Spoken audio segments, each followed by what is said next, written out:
Chapter 218. Just as Brando finished his apology, the quarrel in the longhouse escalated to another level. Bang. The young man slammed his hands on the wooden table, his veins bulging. I don't agree. Sifred is still a child. She's Lady Sally's daughter. She's still Lady Sally's daughter. We are the men of the tribe. Men, are you going to exchange a child's life to survive? Can you do it? Can we? The young man's roar reverberated in the longhouse. Everyone looked at each other, but no one dared to answer. Bolton crossed his arms in front of his chest and remained silent. The elder sighed softly. He raised his head and blinked his old, cloudy eyes. Everyone took a deep breath. Who is that? Brando asked as he looked at the longhouse. Brother To. The little girl replied in Elvish. She blinked her eyes, and her voice sounded like a string of silver bells ringing in the forest. Brando nodded. The longhouse was silent for a moment. Enough. The skinny middle-aged man let out a long sigh and shook his head. Please, you've said enough. Don't hurt us anymore. Uncle Cliff. The young man clenched his fists. It's enough. We understand that. But we are Senia. Do you understand? This is the fate we bear. Life and death are not up to us. To, do you still remember our tribe members who froze to death in the forest? The elder asked in a low voice. The young man relaxed slightly. He wanted to say something, but he couldn't make a single sound. He could only bite his upper lip tightly. He raised his head and took a deep breath. Blinking his red eyes, he said, Of course, my father. He did it to keep you alive, child. The elder sighed. I know. Every one of us did it, the elder replied. So please consider our position, and the position of our dead tribe members. In the legends of the Senia people, there is a long song in the forest. However, the spirits of our ancestors are also watching us from the forest. Generation after generation they fought, bled, and sacrificed in the dark forest, but it is not for us to be impulsive and bury everything. Do you understand? He asked, emphasizing each word. The air in the room seemed to freeze and someone was sobbing softly. Understand. But, are we going to live like cowards forever? What's the point? Lord Naya also said that it's not enough to just live. The young man turned his head away and wiped his eyes. He choked with sobs and said, Can we give up everything in order to live? At least as long as you're alive, there's hope. The middle-aged man shook his head. If I can't see any hope, please, at least I hope to leave this hope for you. The young man lowered his head. Elder, please make your decision. The middle-aged man turned his head. A trace of sorrow flashed in the elder's eyes. He pondered for a moment before he spoke. All right, but none of us have the right to make our clansmen die for us. I hope you can ask for Sifred's opinion. But there's no precedent for this. Someone in the crowd spoke up. That's because those who made the decision before were either men or elders. I believe that they have the ability to judge and understand what they are doing. The elder lowered his head and replied. The crowd was stunned for a moment before they fell silent. But Sifred is just a child. What does she know? Are we going to let a child decide the fate of our entire clan? That's too rash. Someone in the crowd objected. The middle-aged man's face turned cold. But now you have to rely on a child to save yourselves. Isn't that right? Even if you have no choice, shouldn't you feel ashamed? The middle-aged man turned around and looked at the dense crowd in the longhouse. He asked angrily. That's what you say, but there's no precedent for this. Besides, Sifred is the elder's granddaughter. Someone replied in a low voice. This sentence was like a stone thrown into the water. The crowd could not help but fall silent.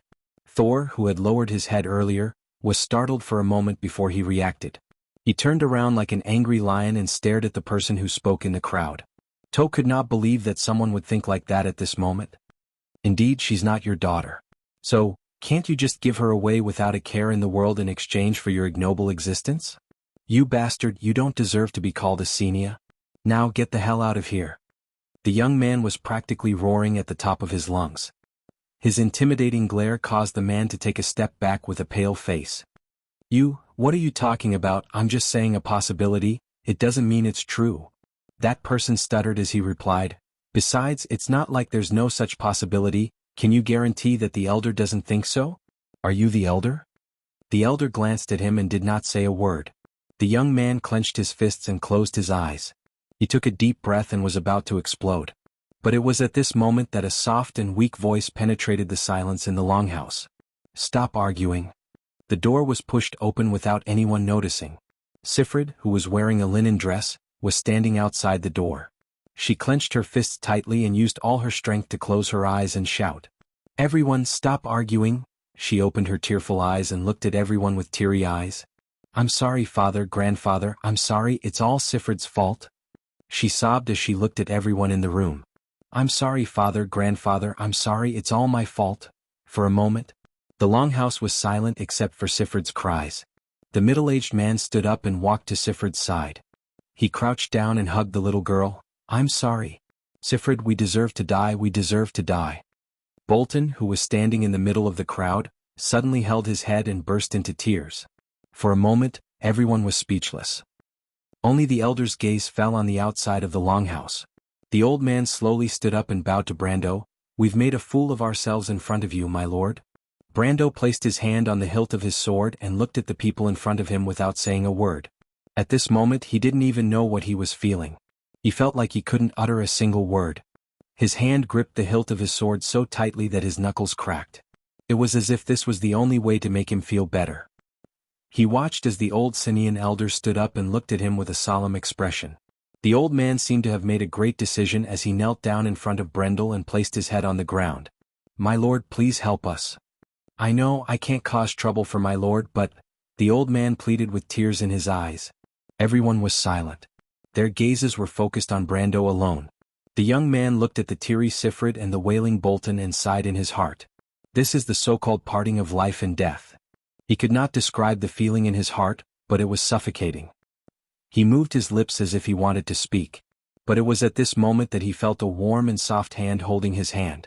The young man was slightly startled. He turned around and saw a pair of dark eyes. Her beautiful eyes were filled with reluctance and determination at the same time.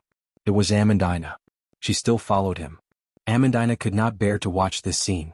She hesitated and wavered, but in the end she took a light breath and held Brando's hand. She shook her head slightly at him. "My lord." When the girl opened her mouth to speak, she felt as if these 4 words were like 4 sharp knives stabbing into her heart. She gritted her teeth and said each word one by one. Brando looked at her. Everyone looked at the two of them. "Are you trying to convince me, Amandina?" Brando asked. Amandina did not say a word and only looked at him. "Do you have the heart to do this?" Brando asked. Amandina bit her lips. She looked at everyone present. The elder's sorrowful and cloudy eyes, the little girl's father's hateful and pained eyes, Sifred's helpless and pitiful eyes, and everyone else's helpless and pleading eyes. The more she looked at them, the paler her face became. It was as if the blood had drained out of her face. But she gripped his hand so tightly that her knuckles were turning white. "You can hate me, my lord." Amandina took a deep breath and shook her head. "I will not allow you to do this. My lord, you know what you will face if you take this step.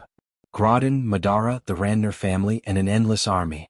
If you agree to them, you will be smashed to pieces. I know that you do not care, my lord. You are the bravest and most righteous knight I have ever seen. You are just like the ancient nobles I read about in the books. I always thought that they were just legends, but my lord, you are telling me the truth. But I care. Because that's why I won't see you die, and for that I don't care if everyone hates me." The girl raised her head to look at him and answered in a resolute and powerful voice. Brando was silent for a moment. He did not expect Amandina to think this way. He glanced at the noble's daughter, lowered his head and answered softly, "Yes. Thank you." He closed his eyes and let out a long sigh. He opened his eyes and patted Sifred's head. Then he stood up and turned to leave. "My lord." Amandina was stunned. Everyone sighed as they looked at the young man's back. The anticipation in their hearts was slowly fading. But they understood Amandina's words. Indeed, they did not have the right to force a stranger to give up his life for them. What right did they have? Moreover, they could see that the young man did not feel good about it. This meant that he cared about them. No one had ever cared about how the Senia lived, but they could see the anger and sorrow on his face. It wasn't pity nor was it charity. It was empathy. When the young man turned around, everyone could not help but clench their fists. It was not anger but a deep sorrow for fate. "Lady Martha, Goddess Nia, have you not given the Senia enough punishment? Let's go, Amandina." Brando did not even turn his head as he replied in a low voice. Amandina was stunned for a moment before she reacted. But when she let go of his hand and sighed in relief, she did not know why. When she looked at the young man's back, she felt a sense of loss. It was as if she had buried something with her own hands. Amandina lowered her head and pressed her chest. Behind her, Sifrid's sobs could be heard. My results have been getting worse and worse recently, and I don't even have any recommendations from Chidian anymore. If you want to know what will happen next, please go to www.chidian.com and read more chapters. Support the author, support the original reading. Chapter 219. The Senia's night was peaceful and tranquil, a night where one's soul could rest. The forest was so quiet that it was like a harbor, a place where one's soul could fall into a deep slumber. The dispute during the day came to an end as dusk fell, and the Senia village regained its tranquility once more. But from the shadows of the bonfire, a small shadow crept into the Senia village's warehouse. Sifrid took small breaths as she cautiously looked around. Her emerald green eyes were filled with nervousness. She slowly pushed open the door with her small hands and sneaked in before carefully closing the door from the inside. The warehouse was pitch black, with only a beam of cold moonlight coming in from the skylight above. When the moonlight fell on the ground, it was silvery. But to a true Senia, this darkness was nothing. The werewolf blood in a Senia's body would awaken in the darkness, and the pupils would dilate and sweep away the darkness. Every detail of the storehouse could be seen in detail. Sifrid walked over to the vat filled with water and carefully filled her water pouch with it. She closed the lid and looked around. Sifrid had already made up her mind. She would go to the Baron's place alone. That way she would be able to save everyone, and her father and grandfather would no longer have to quarrel with each other. That's what everyone says. As long as I can save everyone, my father and grandfather won't have to quarrel anymore. She hoped that everyone would be able to live on well, and that they would not have to leave her forever like her mother. Mother? Sifrid sniffled and stopped her tears from falling. She did not know if she would be able to see her father, grandfather, and everyone else again after she left. But it's fine. I'm strong enough. She rubbed her eyes and wiped them. It was just like what her mother said. Sifrid should be strong and not cry all the time. Even if she had to leave her mother, she should be strong and live on with her father. Sifrid was also a citizen of the forest, a Senia. Sifrid remembered her mother telling her those words. She was covered in blood, but her mother was still smiling. Her smile was so warm. She rubbed her eyes and felt the tears still fall uncontrollably. Sifrid, you fool, she bit her lips and whispered through her tears. She checked carefully all that she was supposed to bring, and then paused, her little heart thumping, to put on the clothes and boots which she usually wore only for rites of sacrifice. Even if she did not know what she was about to face, she was still willing to satisfy her little selfishness. She thought that at this time no one would punish her. But anyway, she did not care. Sifrid thought with a little stubbornness. She smiled mischievously as tears rolled down her cheeks. What else is there? Mother's flute. The little girl hesitated for a moment before she reluctantly took the wooden flute from her neck. She carefully caressed the flute, but in the end she still placed it to the side. This flute? Sifrid. She blinked her dry eyes and let go reluctantly. Then she put her hands on her knees and hesitated for a moment. Sifrid's flute's flute, and she was ready to stand up. But at this moment the little girl felt something cold touch her hand. Sifrid shuddered. She turned around like a startled animal, her emerald eyes widening as she saw a silver dagger in its sheath. Sifrid raised her head subconsciously and saw a pair of gentle eyes in the darkness. The dagger was being passed to her hand. Sifrid's sword is in its sheath. Big brother. The little girl let out an ah. She carefully took a step away in a daze. It was Brando. He stood motionless in the darkness and looked at Sifrid with an encouraging gaze. Remember to bring something to protect yourself when you go out, he said gently. Sifrid was stunned. A smile appeared on his face as he slowly walked out from the darkness. He sat down beside Sifrid and placed the dagger in her hand, then closed it for her. Big brother? Sifrid asked in confusion. Call me Brother Brendel. Brendel looked at her carefully. Her bravery and helplessness softened his heart infinitely, but it all turned into a smile in the end. So you're planning to go alone, Sifrid? He turned around and looked at her. The little girl lowered her head and did not answer. I know, Brando nodded and let out a long sigh. Come. Sifrid was startled. She raised her head in surprise and saw Brando extending his hand to her. He tilted his head and smiled at her. Brave lady, are you willing to let a knight accompany you on this journey? Sifrid opened her mouth, but she did not know how to answer. In the end she blushed and nodded vigorously. She shyly placed her hand in Brando's palm. Brando chuckled and nodded. He held her hand and stood up with Sifrid. He looked back at the silver moonlight on the ground and smiled faintly. Very well. Let us go and see who the Baron is. Big brother? Sifrid turned to look at him. Don't worry, Sifrid, Brando calmly replied. Just like how the Senia people want to leave hope for their people, I also want to leave hope for myself. That's why, Sifrid, even if it's this world, I'll show you that I've defeated it. Even though it was late at night, the Baron's castle was still brightly lit. People were walking in and out of the hall, but Grodin's expression was gloomy. His cold gaze pierced through the arched stone windows of the castle and into the darkness. There was a line of planes under the night sky that was similarly lit up by flames. The 7 clerks stood next to the ruthless Baron. They hesitated, but no one dared to speak. In the end, it was Grodin's confidant who bowed and spoke in a low voice. My lord, the mercenaries are gathering outside the castle. I'm afraid our men won't be able to hold them back for long. Before he could finish his words, Grodin retracted his gaze and glared at him coldly. He choked on the second half of his words and swallowed them back into his stomach. Clang, clang, clang, clang. The Baron swept the sumptuous dinner on the table in front of him to the ground with a wave of his hand. His sudden rage scared everyone present, and the servants immediately retreated in silence, fearing that they would be dragged out and hanged on the cross outside by this temperamental lord. The blood on the corpses of the mercenaries and adventurers was still wet. Grodin coldly said, Let me ask you, why haven't Kyrie's cavalry returned yet? His confidant gulped and replied, They're probably blocked by the mercenaries outside the castle? Probably? Grodin's eyes flashed with a cold light. I'm sorry, my lord. Our men can't leave the castle because the mercenaries are blocking the way. We can't get any news from them. Mercenaries again. Can't you think of a way? The Baron wanted to throw his fork at Grodin's face and roared, Can't you just kill them all? Grodin's confidant was embarrassed. There were at least 10 groups of mercenaries and adventurers outside the castle. It was already Martha's blessing that they didn't take advantage of the situation to attack the castle. How could they possibly have the ability to kill them all? Moreover, I told you not to kill so many mercenaries during the day and to teach them a lesson. But you didn't listen and relied on Madara's undead army to support you. You didn't consider the consequences of your actions and caused so much trouble. In the end, it was his subordinates who were stupid. Of course, he could only think about it in his heart. If he really said it out loud, he would be courting death. He could only lower his head and wait for Grodin to change his mind. Grodin remained silent for a while. He also realized the problem. However, he wasn't too worried and coldly threw his fork to the ground. Where are the mercenaries from Madara? Should I call them? Grodin's confidant immediately raised his head. Of course. They are also involved in this matter. Just tell them the truth. I only want results.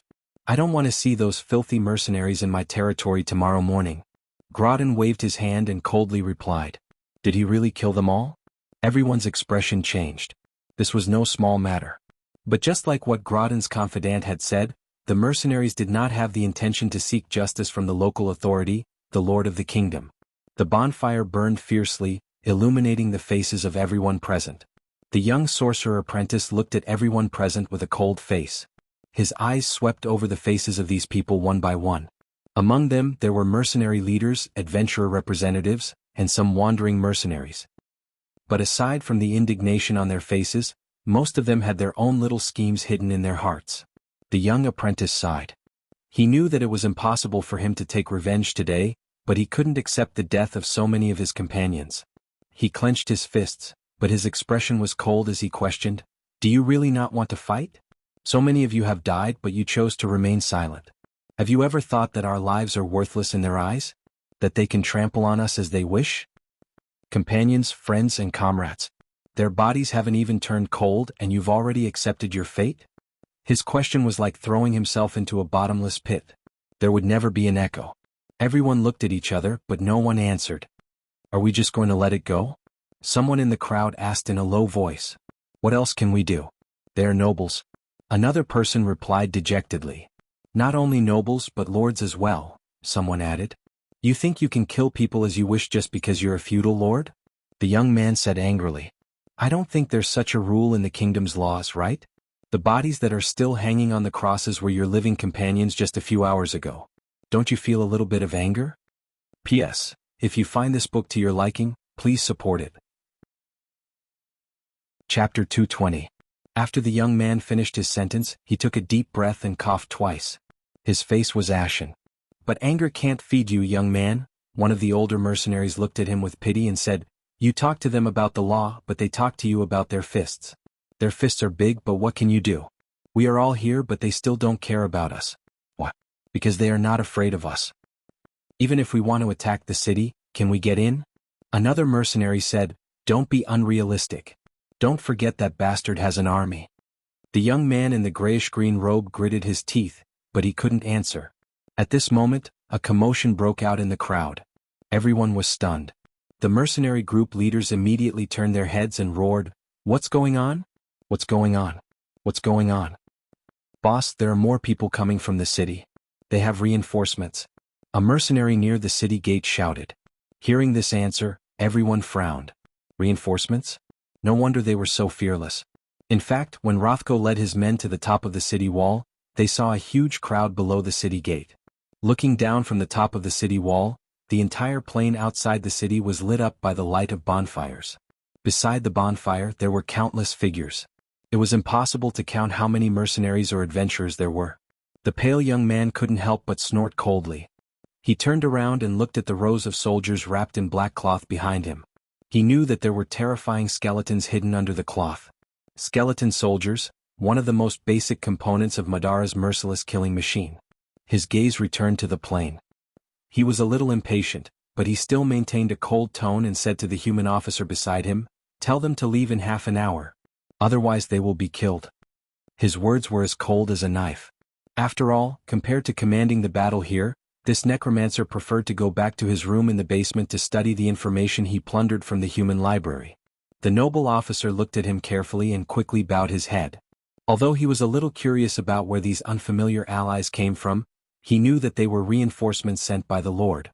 As for whether they were the Baron's retainers, he didn't dare to ask. However, he didn't doubt that these mysterious soldiers were the undead army from Madara. After all, no matter how he looked at it, this possibility was too unbelievable. The noble officer went back to the city wall and cleared his throat, but he was secretly proud of himself. He was already dissatisfied with being surrounded by these lowly mercenaries. Usually, these noble private soldiers were used to being arrogant, and did not expect that they would be besieged one day. Even if they were just surrounded and not attacking, they would still be humiliated. He immediately waved his hand and called over the apprentice adepts who were not far away. He commanded in an imposing manner, "Crystal." The sorcerer apprentice did not dare to delay and immediately activated the sound amplification spell on the crystal. The noble officer nodded with satisfaction, as if he was the commander of Erwin's army. He cleared his throat and shouted to the people below the city wall. "Listen to me, lowly commoners. Listen to me, lowly commoners." Grodden's subordinate's shout caused a huge commotion among the mercenaries. Everyone stopped in their tracks and looked towards the direction of Abes, holding their breaths as they waited for the noble officer to continue. But there was no response. The officer had just opened his mouth when he suddenly froze. The crystal that he had snatched from the apprentice's hand fell to the ground with a clatter. He was so stunned that he couldn't make a single sound. He raised his head and looked at the mercenaries below. Suddenly, from the back of the crowd, it was as if a giant beast had passed by. The crowd automatically parted into two sides, and the giant beast in the shadows was silently moving forward, approaching the city gate bit by bit. "What's that?" Not only him, Rothko also narrowed his eyes and looked in that direction as if he was petrified. Everyone.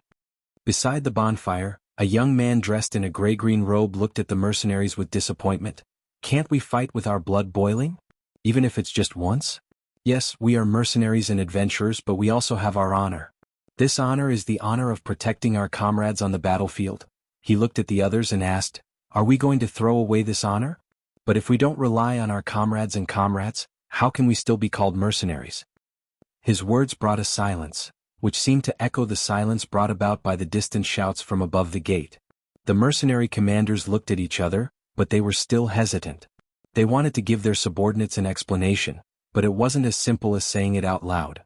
No one was willing to show weakness, but this was a direct challenge to the Lord of the Kingdom, a Baron, and even the son of Count Randner. If they chose to fight, there would be no place for them in the kingdom in the future. This choice put them in a dilemma. The young man heaved a long sigh. "I'm sorry, it seems that I've been too hard on you." He stood up and said, Alright, but regardless, the souls on the cross need an answer. I know your difficulties. So if you can't answer, I'll help you. If someone has to die, then let me die with my companions this time. I only hope that you will never forget this day.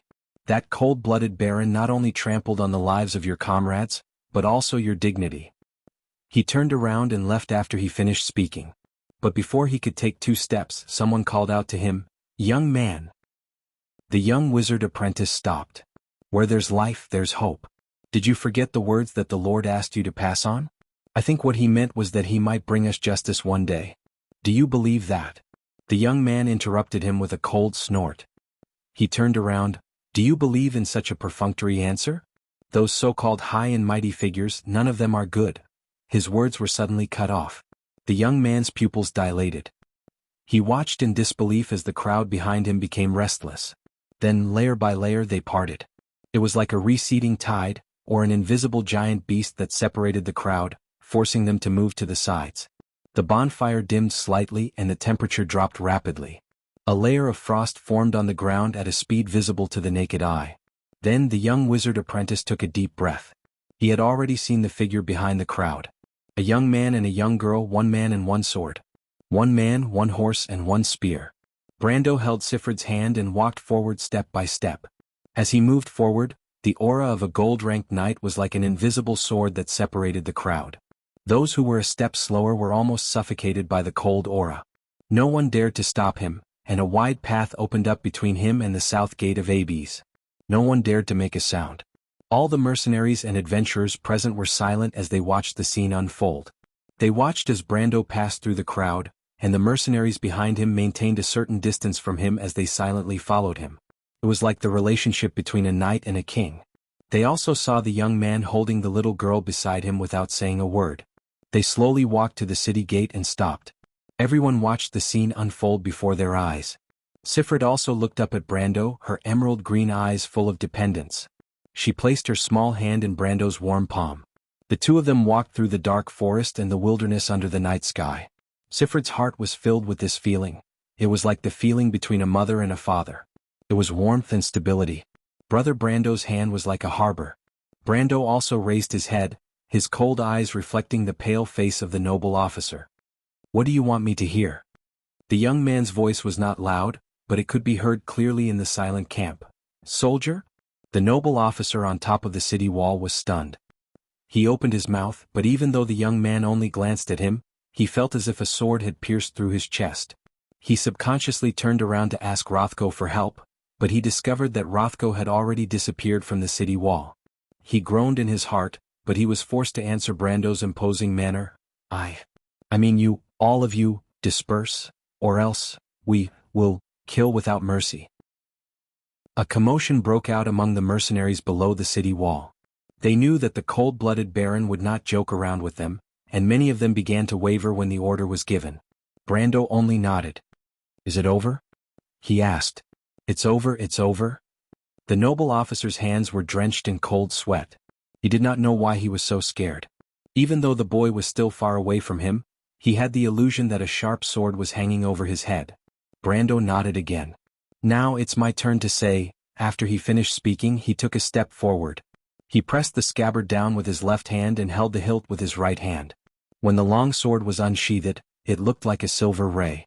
However, everyone saw the young man drawing a long silver line from bottom to top. But it was not a line. It was the trajectory of the sword. From bottom to top. A ripple moved forward along with Brando's sword. Before the wind pressure could reach the city gate, it had already caved in with a crack, and then it crumbled into powder in an instant. The ripples continued to move forward, and half of the fortress crumbled along with Brendel's sword momentum with a loud rumble.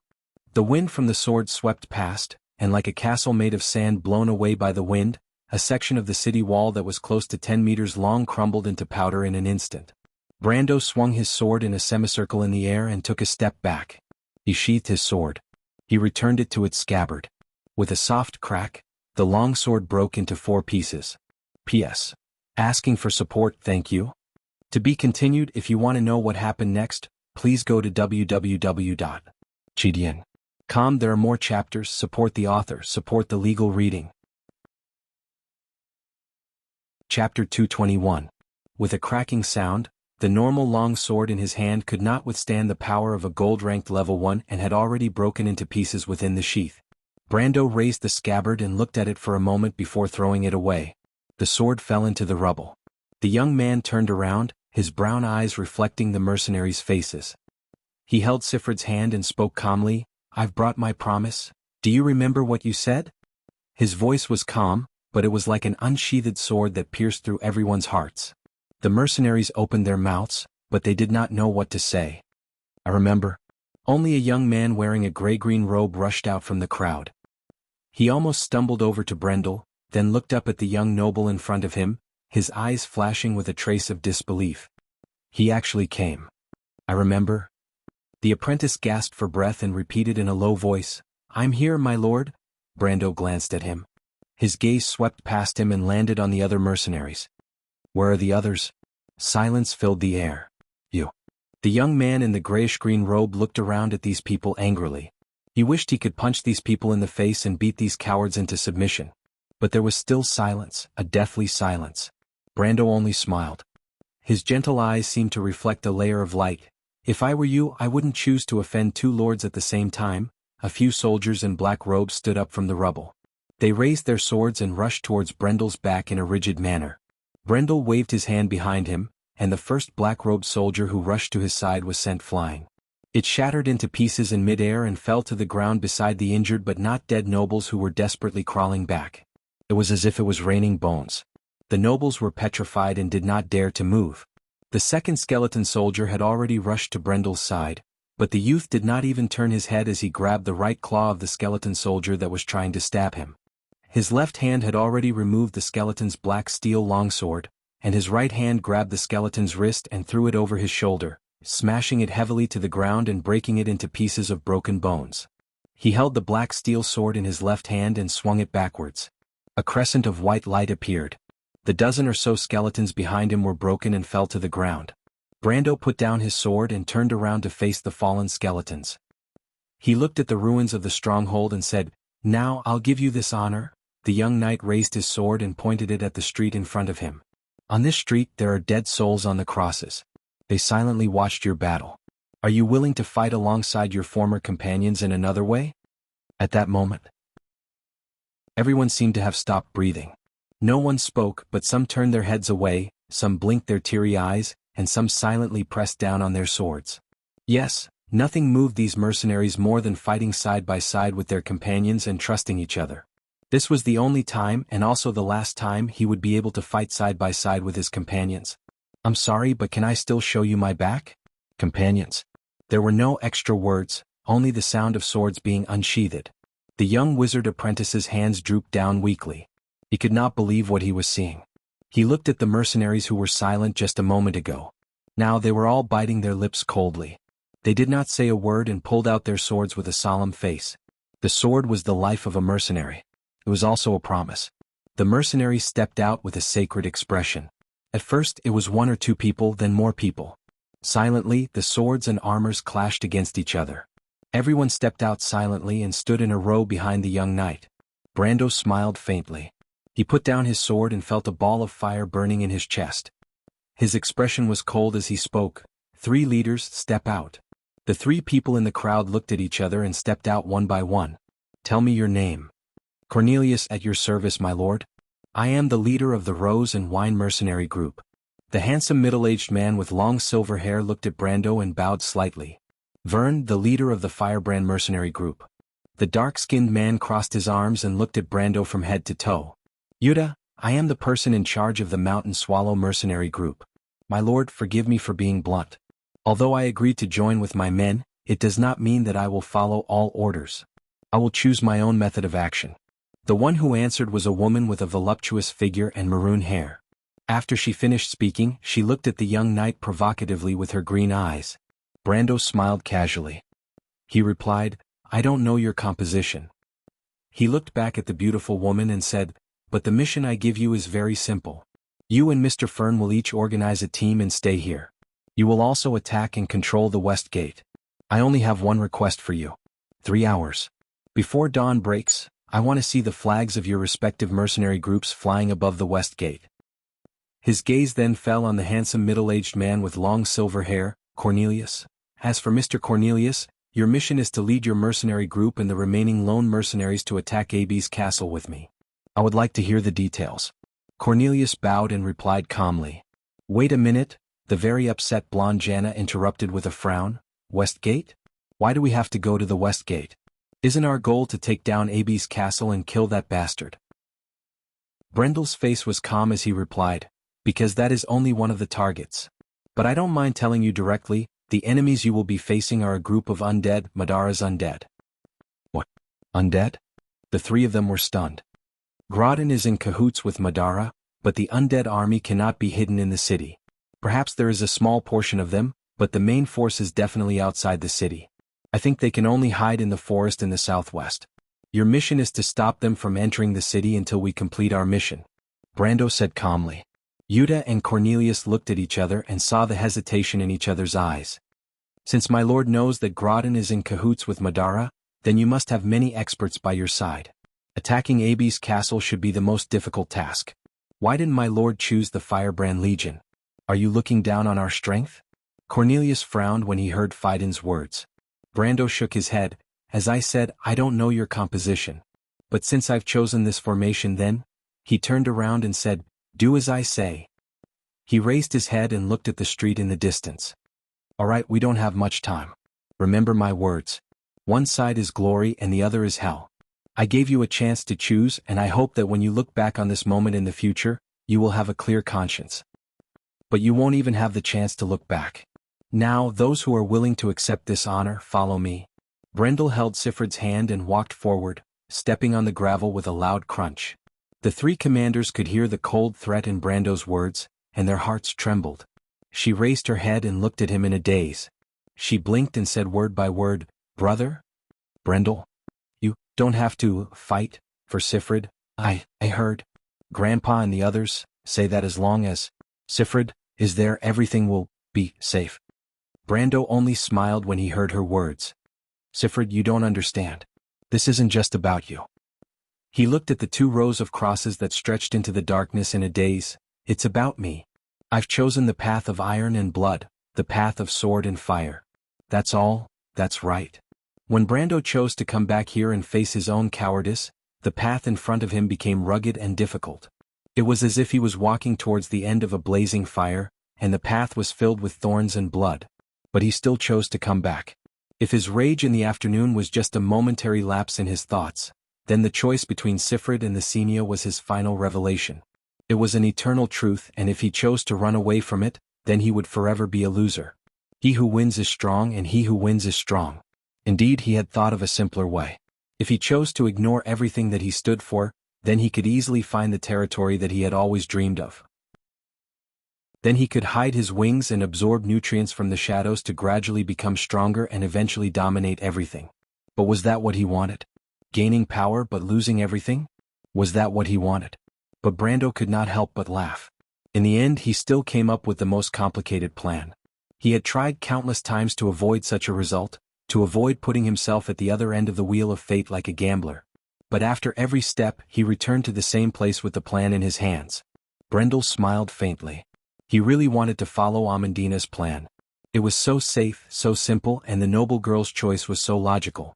But, Brando, you're still Brando in the end? He shook his head in self-mockery. But his gaze became resolute. If that's the case, then I'll carry out this plan.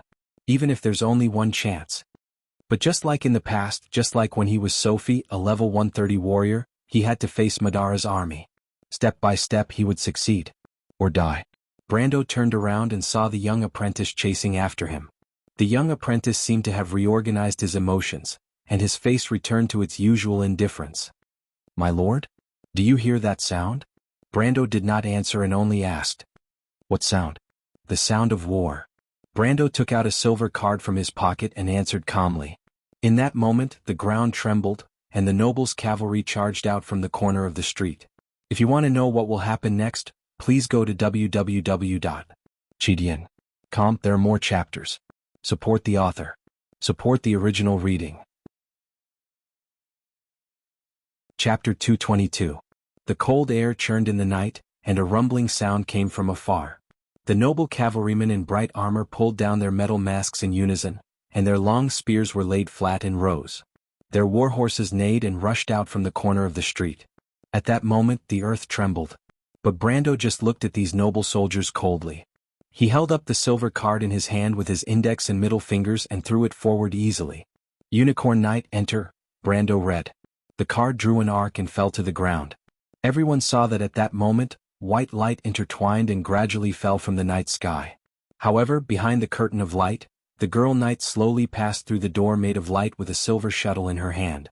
She and the horned warhorse held their heads high and appeared in the middle of the street with their spears in front of them. Summoner?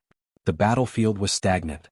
My lord, the silver fairy princess voice was ethereal and she replied softly, thank you. Brando knew she was talking about the necklace. He shook his head and replied, I said, you should thank your own people for this matter. Medisha smiled softly and pressed one hand on her chest. The process is not important, my lord. I didn't do it either. And this time what is your order to Medisha? Attack forward. Brando looked forward and replied. The noble cavalrymen were close at hand. The young sorcerer apprentice beside him was slightly startled. Summoning was based on magic circles, but it had something in common with the ancient string magic. The Silver Knight was one of the high-level summoning spells, but the Silver Knight was suitable for defense and not attack. But just as the young man was about to open his mouth to remind Brando, his hand froze. He was stunned and couldn't say a word, because he saw Brando calmly raise his sword forward. The silver-haired knight turned around, her pale silver-gray eyes reflecting the approaching figures of the noble cavalry. But when she raised her spear, the distance between the two parties on the street seemed to have widened in an instant. It was an illusion of time and space, and the power of the soul seemed to solidify in the air. Elemental power. 1,000 soldiers, one strike. The silver fairy princess pulled down her cold metal mask, and her voice became low and muffled. Medisa charged forward, and the two of them turned into a silver light. This light pierced through the cavalry, and the attack of the noble cavalry immediately stopped. Medisa's aura completely exploded, and the strength of a gold-ranked rank 1 was like a sharp blade that swept out in all directions. In an instant, everyone was thrown off their horses.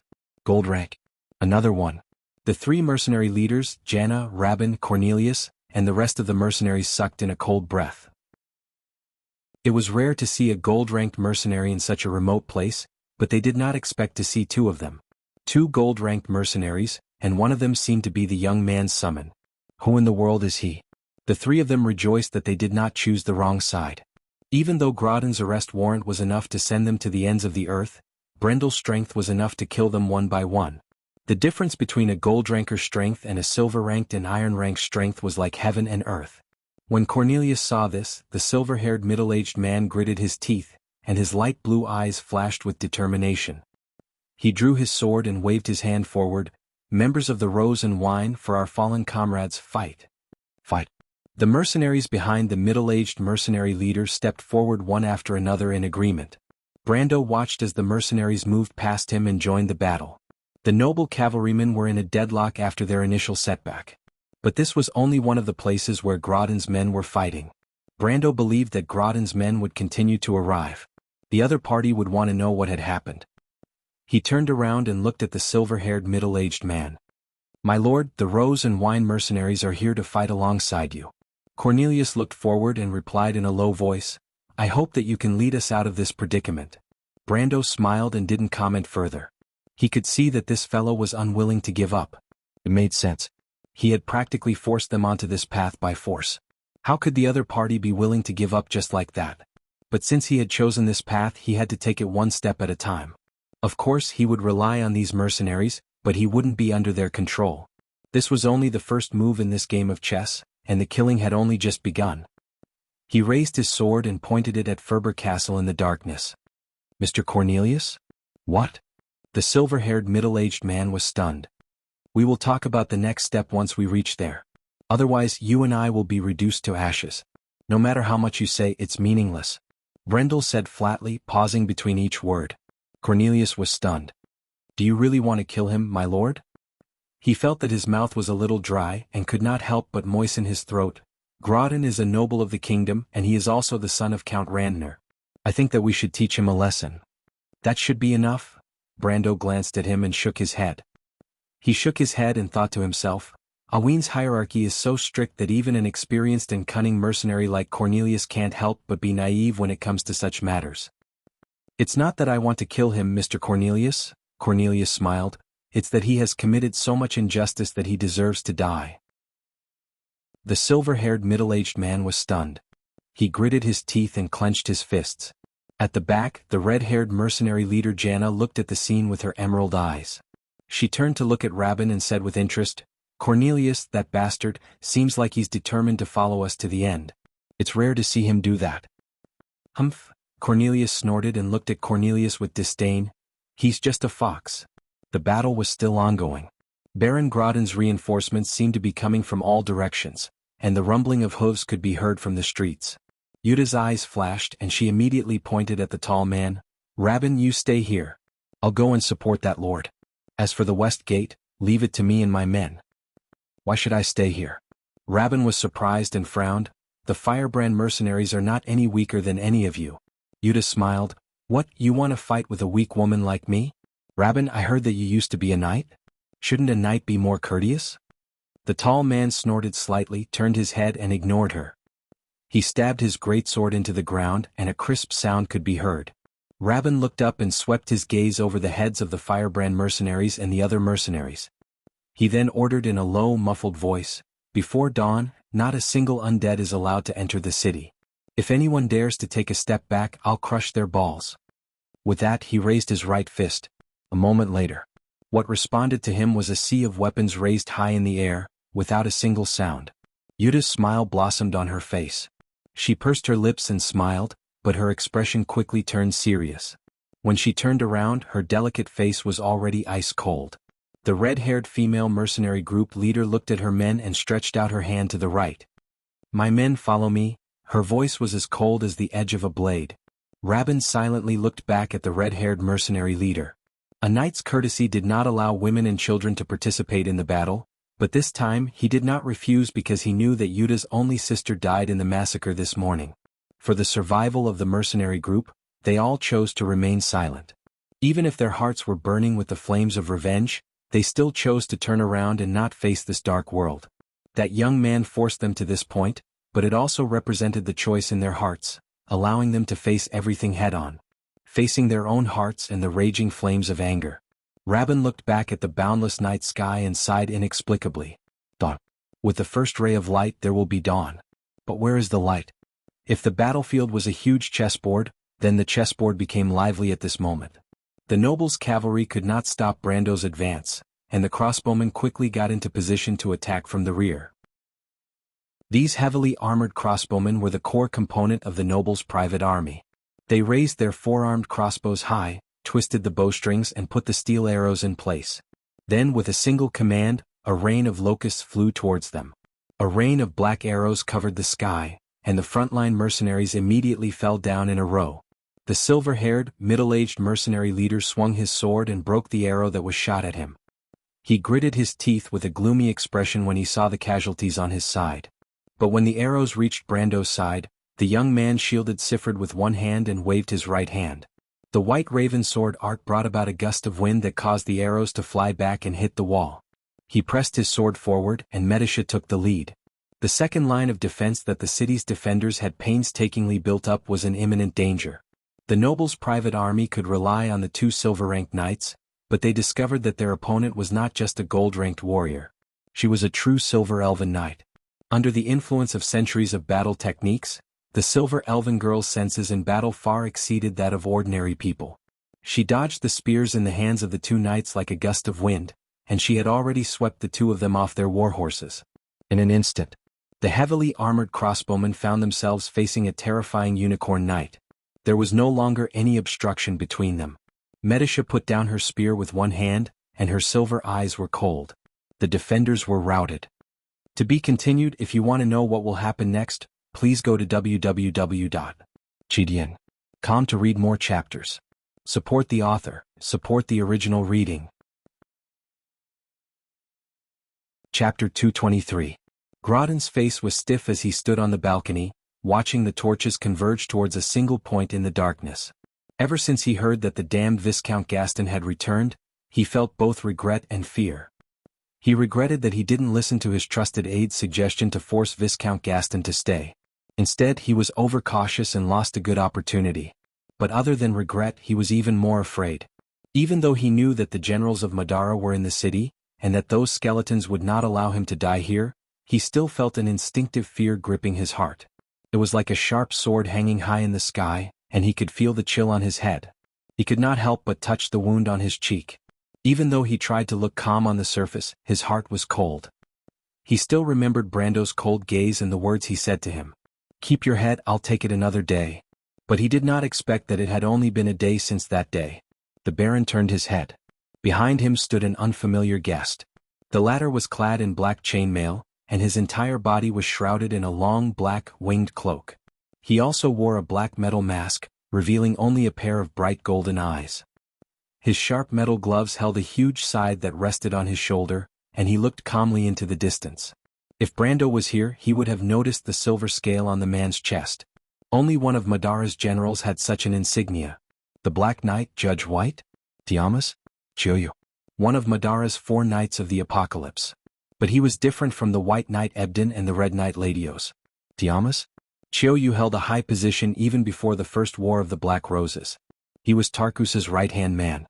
There were many legends about him in the game, but the players were most concerned about his true identity. It was said that no one had ever seen the Black Knight's face under his mask. Of course, this was a bit of a rumor because even the dead players of Madara had never seen his face. The Black Knight smiled at Groudon's flickering eyes. "My lord, you don't have to worry. Our army will arrive soon." His voice was slightly cold, but it had a neutral charm to it. "But I heard that the Viscount is going alone. His courage is commendable, but he lacks wisdom. He is only a gold-ranked warrior, and Cabias alone can easily deal with him. At that time, you can do whatever you want with him, my lord." As he said this, he thought to himself, "Is the enemy this time the young man who defeated Dead Maggot Meads? I'd like to meet him." Groudon snorted coldly at the side. He knew that Madara was unwilling to get involved in Awin's nobles' dispute. However, he wasn't displeased by the other party's suggestion. Whenever he thought of the trouble Brando brought to him, he could not help but grit his teeth and prepare a feast for the Viscount. Death is not a simple matter. The battle in the city was reaching its climax, and the mercenaries were advancing along the streets. Medisha took the lead, while Brando held Sifrid's hand and followed closely behind her. The young knight held Sifrid's hand as they advanced through the battlefield. Occasionally, a noble's private soldiers would pass through the defensive line and approach the young knight. The young knight was surprised that his guard was so lax, but he immediately got his answer. The young knight with a cold expression swatted away his sword with a wave of his hand, and then pierced the knight's chest with his sword. The entire process took less than a second. The knight's heart was still beating, but the wound was already covered with frost. The knight's sword suddenly appeared in front of his chest, and most of the noble's private soldiers fell to the ground with an expression of disbelief. Brando pulled out his sword and pushed the cold corpse to the ground, then continued forward. Sifrid's face was pale, but she still held on tightly to his hand. "Brother Brando saved me from the noble's horsemen with the same cold expression." "That's right, Sister Amandina and the others. They're all good people because only bad people would hurt everyone. Brother Brando's enemies are all bad people." Sifrid's young heart was filled with simple logic. Brando wiped the blood off her forehead and looked back. "We're close to Abi's castle, but half an hour has already passed. Time is tight, but the enemy will probably continue to let us advance. Madara's undead should have appeared by now." Brendel looked around and quickly found what he was looking for among Groudon's private soldiers. It was not the skeletal soldiers or pale white knights that he expected, but the spirit terracotta. 7 spirit terracotta were hidden among the noble's private soldiers, and they were quickly approaching the castle.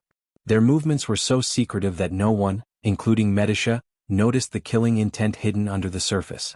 After all, the Silver Fairy Princess's most familiar enemies were not these skeletons. Unfortunately, the spirit terracotta's movements were like a glaring light in Brando's eyes. He was too familiar with them. It was less than 10 meters away. The spirit terracotta's eyes flashed with a green light, and it looked like they were about to attack at any moment. Brando immediately handed Sifrid over to Cornelius, and while the middle-aged mercenary leader was still in a daze, Brando charged forward. He immediately activated charge. Everyone could barely see an afterimage sweeping past, followed by 7 consecutive slashes. The spirit terracotta's movements were like snow falling from the sky. Everyone could hear the sound of something being torn apart. Then the scene in front of his eyes changed from still to still. The illusion created by the vision pulled apart the time difference. The 7 incomplete spiritual figurines were like trash, their limbs scattered in the air, flying back to where they came from. The noble's private soldiers were lying on the ground with the sound of 7 heavy objects falling to the ground. Brando retracted his attack and swung his long sword behind him. He was already standing in front of the mercenaries. At that moment, everyone was slightly stunned. Even though they already knew that the young noble was a gold-ranked warrior, they could not help but feel a sense of awe when he attacked without holding back. It was as if he had stopped there. The imposing aura of the huge army was forcefully stopped by this interception. At that moment, one of the crusaders' suddenly moved. It let out a low roar, and the axe in its hand seemed to have been pulled out from the ground. With a loud bang, the stone slabs on the street cracked, and sand flew into the air.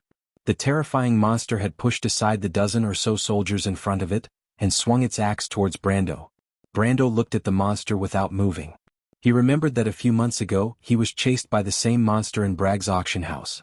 But at this moment, the monster's movements seemed to be in slow motion in his eyes. The young man believed that he only needed one slash to split the monster into pieces. But he did not move. A silver spear had already passed through his shoulder, and in the blink of an eye, the sharp spear had repelled the axe with a clang. Not only was the axe repelled, but it was also broken at the base. The entire axe was sent flying far away with a metallic clang. It then fell into the crowd in the distance, causing screams. Only then did the mercenaries stop and look up at this gigantic creature. Each of them sucked in a breath of cold air. Although they knew that the undead of Madara were in the city, they could not help but feel afraid when they saw these legendary monsters with their own eyes. But the tall crusader's crusader was also at a loss. It looked at the broken double-edged axe in its hand, and then looked at the little silver elf girl between it and the young man. The soul fire in its black eye sockets flashed slightly. "My lord." Medisha frowned. She was also an undead, and the aura of the undead was familiar to her. But the pure killing intent of the other party made the silver elf girl feel uncomfortable. Brando did not answer her. The young man turned his head and looked in a certain direction on the battlefield. He saw the shadow move and suddenly snorted coldly. He swung his right hand forward, and the black steel sword in his hand suddenly shot out like a bolt of black lightning in that direction. Clang. There was a metallic clang. The black steel sword seemed to have hit a wall of air, and sparks flew in all directions before it was sent flying.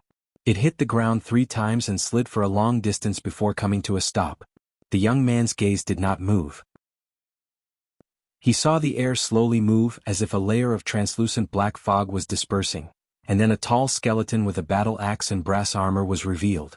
Pale yellow flames danced in Kabia's black eye sockets as it stared at Brando without moving. The battle axe in its hand had a deep cut on it, and it was obviously where it had clashed with the black steel sword. But Brando did not expect that a general of Madara would use an ordinary battle axe. He raised an eyebrow. At this moment, everyone stopped what they were doing. Whether it was the noble's private soldiers or the mercenaries, they all stopped and stared at the skeleton general that suddenly appeared. Thanks to the War of the Black Rose, although the name Grim Reaper, Kabias was not known throughout Erewhon, it was at least known to the upper echelons of Erewhon as well as the entire southern region. There were not many high-ranking skeleton generals in Madara's undead army, but this Dark Lord was the only one with the title of Cunning. Also, its brass armor from 3 centuries ago from the Cruz Lake dynasty made everyone recognize its identity at a glance. Kabias. Madara's undead general. Why is it here? Whispers swept across the battlefield like a black tide, and it was also like a bone-chilling wind, causing everyone to stop what they were doing. For a moment, both sides stopped what they were doing. The rumor is true. Kabias did not care about what was happening around it. The soul fire in the skeleton general's eyes flickered as it looked at Brando. "You're proficient in dark magic?" Brando sneered. "A mere veil of darkness, that's all." The young man retorted. But he was secretly paying attention to his surroundings. The veil of darkness on Kabias was not simple, and it did not seem to be the work of a lich. He instinctively felt that Roscoe was nearby. "Who are you, young man?" Kabias asked with a hoarse voice. "The copper dragon Redo's tricks might be able to fool your ignorant nobles, but not me. You're their true leader, aren't you? And the one who led the refugees from Fortress Reden to break out of the encirclement was also you, wasn't it?" "Young commander," Kabias raised its head and smiled, "I've wanted to meet you for a long time on this battlefield, as soon as those words were spoken. Gasps could be heard all around. If you want to know what will happen next, please go to www.gdian.com. There are more chapters. Support the author. Support the original reading. Chapter 224. On the battlefield, gasps could be heard from the left and right. The noble soldiers and mercenaries stopped and looked at Brando in awe. The story of the copper dragon Redo had spread throughout the southern border, and even the northern border had heard of it. The year of flowers and summer leaves. The War of the Black Rose broke out. When Karsuk was defeated, Vil was in a state of emergency. The White Mane Army's flanks were defeated, and Grinwarz's territory retreated. The Black Lord in Sursta's invasion caused Randner to be in a precarious situation. The news of their defeat was not unexpected, but the citizens of the kingdom could not help but ask, "Where is our army? Where is our victory? Where is our honor?" What answered them was an indifferent peace treaty, and on it was written the fact that Bucci no longer belonged to the ancient kingdom. Silence followed. But there was a weak voice in the silence. This voice was telling the story, and it gently answered the hope in everyone's heart. In Fortress Reedon. It was a flash of lightning in the dark rainy night. A large group of refugees was hurriedly advancing. They broke through the blockade of the Black Lord in Sursta's flanks and killed the White Knight Ebden. They defeated Magus, Ladios, Gulab and many other pursuers. It was as if they were a legend, and they appeared in front of the city of Brags. The person who led them was known as the Copper Dragon Redo. Brags became a sensation because of this. The southern border was also in an uproar because of this, and this name even spread to the northern border. It carried the name of a miracle, and it spread to the ears of the nobles and the idle conversations of the citizens. Redo was known as the one who brought about miracles. But now the undead general who had personally experienced the war, the Lord of the Darkness who was known as the God of Death, told them a different truth. The one who stood behind the Copper Dragon Redo was someone else? There was no reason for Cabius to lie to them, and there was no need for him to do so. The tall skeleton general's hoarse voice was filled with heartfelt admiration and anticipation. The pale yellow soul fire in its eye sockets burned as if it was admiring the young man. Just because of this young knight? Everyone's gaze landed on Brando at the same time. Why was he standing behind the scenes from the start?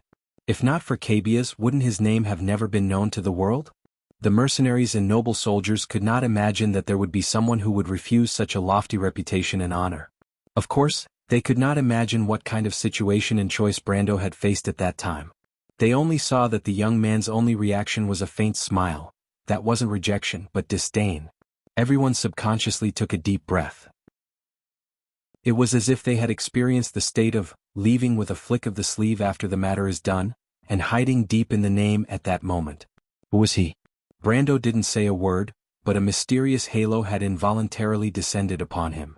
For a moment, the battlefield was silent.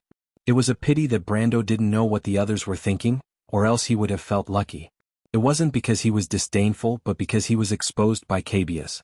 He didn't know how to respond, so he maintained a smile on his face. "Cornelius, what are you waiting for?" Brendel shouted. The mercenaries were stunned for a moment, but they quickly reacted. Medisa had already leveled her spear and charged out from the left flank. The Unicorn Knight pierced into the enemy's formation like a silver stream of light, piercing through the heart of the tall Crusader executioner with a single spear. The nobles' private soldiers who had just found a temporary support were defeated in an instant, and they immediately fell back in disarray. The skeleton general stood in the midst of the chaos, the flames in its eyes flickering. It knew that Grodin's private soldiers were no match for the mercenaries, unless they defended the city. In terms of fighting will, the noble soldiers were far inferior to the mercenaries. One side was fighting for money while the other side was fighting for their beliefs. The outcome of the battle was not difficult to predict. However, the outer city had already fallen, and it would take time to retreat to the inner city. This was the reason why it appeared here. There weren't many undead in the city, and it needed to invest its limited forces in the most crucial areas. For example, this place. Brando knew this very well. He had been a commander before, and he knew what the nobles' private soldiers were like. He also knew Madara's habits on the battlefield. Moreover, he knew that the key to turning the situation around was to plan thoroughly from the start. In short, he couldn't give Grodin's private soldiers the time to retreat to the inner city. The young man's lips were pursed into a straight line. He had already seen through Cabius's plans, and it was like an open book. The two of them stood motionless in the middle of the river. However, Brando wasn't in a hurry. The mercenaries' vanguard was led by Medisha, and they could still press forward. He could afford to wait, but Cabias might not. He lowered his hands and looked at Cabias confidently, waiting for the moment when he couldn't hold on any longer. On the contrary, the flames in Cabias's eyes flickered. This young man isn't an ordinary troublemaker. When did Erwin have such an outstanding commander? In Cabias's eyes, even though the young man was standing in the middle of the chaos, he seemed to know the situation of the battlefield like the back of his hand. Of course, Cabias didn't know that Brando was observing the battle from a higher vantage point. Instead, it felt a deep sense of dread. No wonder Haku personally ordered me not to kill him. This young man's perception of the battlefield is comparable to Lord Insursta. If he was in Madara, His Majesty would definitely put him in an important position. Cabias's soul fire trembled when it thought of the Supreme Lord wielding the Mercury Scepter in the darkness. A long-lost feeling of excitement returned to its body. It was as if it had returned to the past. The memories pierced Cabias's heart deeply, but it also ignited its will to fight. As Brando knew, the tall skeleton couldn't afford to wait. The elven knight who had the same aura as Cabias was leading the mercenaries to go around it. If it continued this stalemate, the situation of the battle would be reversed. Cabias gripped its battle axe tightly, but it immediately felt an aura locking onto it. You're going to do it yourself? You're not going to recall the Unicorn Knight? Cabias thought. Brando's arrogance angered it. Yesterday it had fought Brando once, and it knew that the latter's strength was only at the level of a gold-ranked warrior. I've heard that you're proficient in Erwin's White Raven sword style. The undead general raised its head and spoke with a hoarse voice. But young human, do you think that a mere mid-ranked sword style can withstand an elemental attack in a battle between gold-ranked and above? Brando smiled. If this guy knew that I'm not only familiar with the battle between gold-ranked and above, but also the battle after elemental activation and body reconstruction, I don't think it would be so arrogant to talk to me like this. This is ridiculous. No, it's like showing off in front of an expert. But at the same time, Brando activated Examine. This was a skill that the Silver Elves had developed after thousands of years of battle. In an instant, a series of data appeared on Cabias's body and countless white lines extended from its body. The torso and limbs were dark red, indicating that its physique and strength were at least at the level of a gold-ranked warrior. The lower limbs, arms and waist that controlled its balance were light red, indicating that it was at the level of a gold-ranked warrior. Its soul was so condensed that it was almost solid, and its willpower was unstable, but it was at least at the level of a silver-ranked warrior. Its intelligence was unable to be examined, and in fact this skill could not be used to see what kind of skills the opponent had. But that was not important. In fact, Brando already knew what kind of special ability it had. He saw the white lines extending from Cabias's body, and he knew that it was a possible attack route. Prediction: this was one of the most powerful abilities of the Examine skill. When Brando tested this skill for the first time, he could not believe his eyes. It was only at that moment that he understood why he had never heard of this skill before in the game. Examine was an ability added to the Amber Sword, and the young man could almost imagine that it was related to increasing accuracy and dodging speed. Because the description of prediction in the game was that it was related to gaining insight on accuracy and dodging speed. It was normal for such a useless skill to not be mentioned in the forums. After all, most of the skills he knew were the famous ones. But here, investigation was given a completely different meaning by a freak combination of factors. It was a description of the enemy's attack route. Perhaps this was an ability that everyone in the game had, but here only Predict could do it. Every move is in my eyes. Brando finally understood that Nalathar's description of the Silver Elves' battle techniques was not exaggerated at all. With this, one's battle prowess would increase exponentially. Before the enemy even made a move, one would already know the direction of their attack. As Cabias assumed its battle stance, the number of white lines that extended from its body gradually decreased. 5, 4, 3 and finally stopped at the 3 white lines that extended outwards. Brando was very familiar with this posture. It was one of the basic battle techniques of the Black Knight of Madara. The judgment of the Examine skill was exactly the same as his own: 3 possible directions of attack. The young man raised his hand and used the White Raven sword style to create a gust of wind on the ground. The gust of wind on the ground picked up a steel sword that fell to the ground, and it landed firmly in his hand. It doesn't matter what you say, Brando replied. No matter how big your words are, it still depends on this battle to determine the victor. Cabias snorted coldly. Then let me test your elemental power, young human. Its body moved, and in that instant, its attack route was reduced from 3 to 2 and from 2 to 1. Brando had already appeared on that route. Cabias was stunned. To be continued. If you want to know what will happen next, please go to www.chidian.com to read more chapters. Support the author, support the original reading. Chapter 225. Time Element. Brando had considered this possibility before, but the way the time element manifests itself was a little strange. Time? Seems like it. In the game I've seen the time element before. No, it shouldn't be called the time element. It should be called the time element.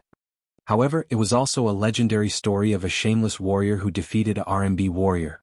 It was one of the most popular legends among the players in the later stages of the game. He was fortunate enough to know everything about this existence. At least, he knew that the time rewind attribute was very similar to the situation he was in right now when it was under partial control. But whether or not it was completely the same was still up for debate. After all, the description of time element did not have words like stability. Brando sensed someone approaching him from behind. It was Scarlet. The red-haired girl was slightly injured in the previous battle. She limped behind him and silently unsheathed her sword and passed it to him. Brando stretched out his hand to receive the sword, but this time he did not rush to attack. Because just a moment ago his inspect skill, which had been activated all this time, notified him that a new, unfamiliar presence had appeared on the battlefield. Rothko? Rothko shouldn't be that strong. Is it a new enemy? Did they come to stop me from killing Cabias? Brando did not say a word as he looked at the skeleton that was struggling to get up from the dust. But after a few tries it would kneel down again. It was obvious that it was heavily injured. He then looked at Cornelius and his mercenaries. They were under the command of Medicia as they drove Grodin's private army towards the inner city. You're here. Brando purposely made himself relax and did not look at the girl beside him. You knew? Scarlet raised her head and looked at him in surprise. She had followed him here alone, but from Brando's tone, it was obvious that he had already noticed her presence. She lowered her head in silence. She knew that this young man was very opinionated when it came to certain matters. She had already thought of the possibility of his dissatisfaction when she acted alone. She thought that even the lovable merchant girl would not be able to reprimand her, let alone her. She did not say a word but made no attempt to refute him as long as he did not blame Sanford and the others. She was used to acting alone. She was used to being punished. She was used to the feeling of not being valued by others. I noticed it when you followed me out. Don't forget that the container for the blood of God is still with me. Brando smiled gently. Besides, with your personality, I would be surprised if you didn't follow me. How could this be? The red-haired girl frowned and looked at Brando in confusion. What are you thinking about now? Brando's gaze swept the surroundings as he asked, still motionless. The red-haired girl suddenly thought of something and couldn't help but stare at the latter vigilantly. My lord, don't go looking for trouble with Sanford and the others. I will take responsibility for my own actions. What are you thinking? Isn't that the case? Scarlet lowered her head and asked softly. Of course not. I'm keeping you in the team because you're Sanford's friend. That's why I've never treated you as my subordinate. As for what you think, I respect your choice. Aren't we teammates? No, we're just not subordinates. Scarlet lowered her eyes. Brando did not turn around to look at her. He thought he could guess what this girl was thinking. If it wasn't for the Grey Wolves mercenaries, she would have been more willing to find a secluded place and wait for death to come. Protecting others was also protecting herself, but it became the link between her and this world. Makarov had hurt her too deeply, and no one would be able to make up for it, let alone an outsider like him. But as an outsider he did not say much and changed the topic. Actually, it's not just me. Medicia and Cabias also know that you're nearby. The red-haired girl was stunned. Your life force is too strong and you don't know how to hide it. It's as bright as the sun in the eyes of the undead. But it? Scarlet asked. Brando saw that Cabias had shakily stood up from the rubble, but he did not seem to have any intention of attacking. He only looked at Scarlet and said, Cabias' axe was meant to force you out. I thought you could see that. I'm sorry. It's nothing, Brando replied. Thank you. Scarlet was slightly startled. She looked at the young man for a moment before lowering her head again. Brando suddenly shifted his gaze away from Cabias and looked at Medicia's direction. The Silver Fairy Princess raised an eyebrow as if she sensed something. She turned her unicorn's head and raised her spear horizontally.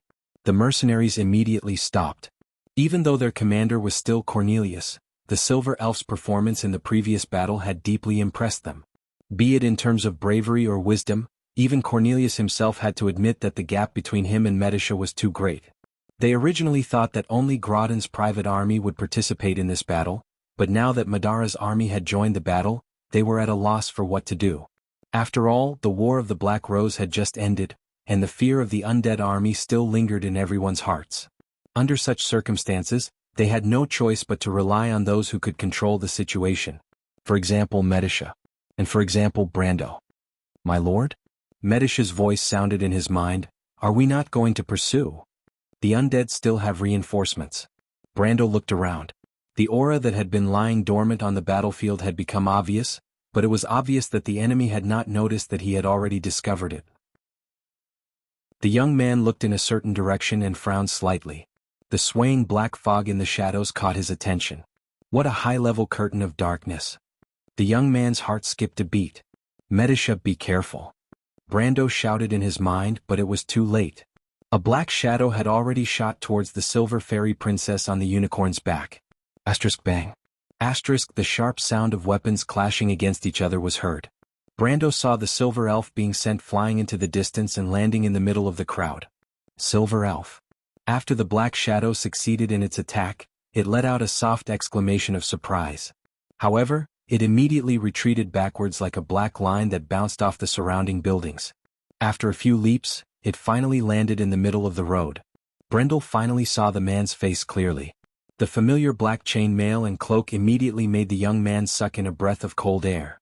When his gaze fell on the scythe tightly gripped in the other's sharp metal gloves, his heart immediately sank. But what made his pupils contract the most was the strange metal mask that was laughing and crying at the same time. It was one of the 4 Knights of the Apocalypse, the impartial judge Haku. Brando had expected that Madara and Grodin would send more people to the city after yesterday's conflict. But he did not expect that the one who appeared in front of him would be such a troublesome person. Of course, the title of the 4 Knights of the Apocalypse did not exist in this era. However, among the 4 of them, the strongest one was the Green Knight, Malphas, who was currently the commander of the Plague Wolves' army. As for the one he did not want to meet the most, it was the mysterious Black Knight, the impartial judge Haku. There was no other reason other than the fact that Haku was too shrewd. Not only was he powerful, but he was also an outstanding commander. With him here, Brando felt that his plan would be greatly reduced. He could not help but subconsciously look to the south and west. His plan would not be able to hide from this outstanding commander known as the Scales of the Battlefield, but fortunately, perhaps this was his only fortune. The opponent he feared the most had appeared in the chess game he was most confident in. Otherwise, it would be a headache to meet this person at the end of a chess game. He could not help but tighten his grip on the hilt of his sword. His palms were covered in cold sweat, but he had already made up his mind to keep Haku here tonight. Cabius could be dealt with as he pleased, but Haku had to stay. Haku? Tiamas? Chilyu? Brando forced himself to calm down and said, "Madara's legendary Scales of the Battlefield. It seems that Tarkus, who is missing an eye, values me a lot. He actually sent his deputy." The battlefield fell silent as soon as he said that. The title, Scales of the Battlefield, was not well known in Erewhon, but Tarkus' deputy was a title that reverberated like thunder in everyone's ears.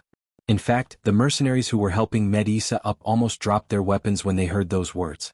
Cabius, Tarkus' assistant, what was going on? Why did a name that only existed in legends appear in this desolate place tonight? It was as if they were rushing to the market. It was especially so for Cornelius. The silver-haired middle-aged man was trying his best not to let his face turn even paler. He thought he was on the right side at first, but now he looked at Brendel, and he could not help but regret it so much that his intestines turned green. Regardless of which side it was, he shouldn't have gotten involved in it at all.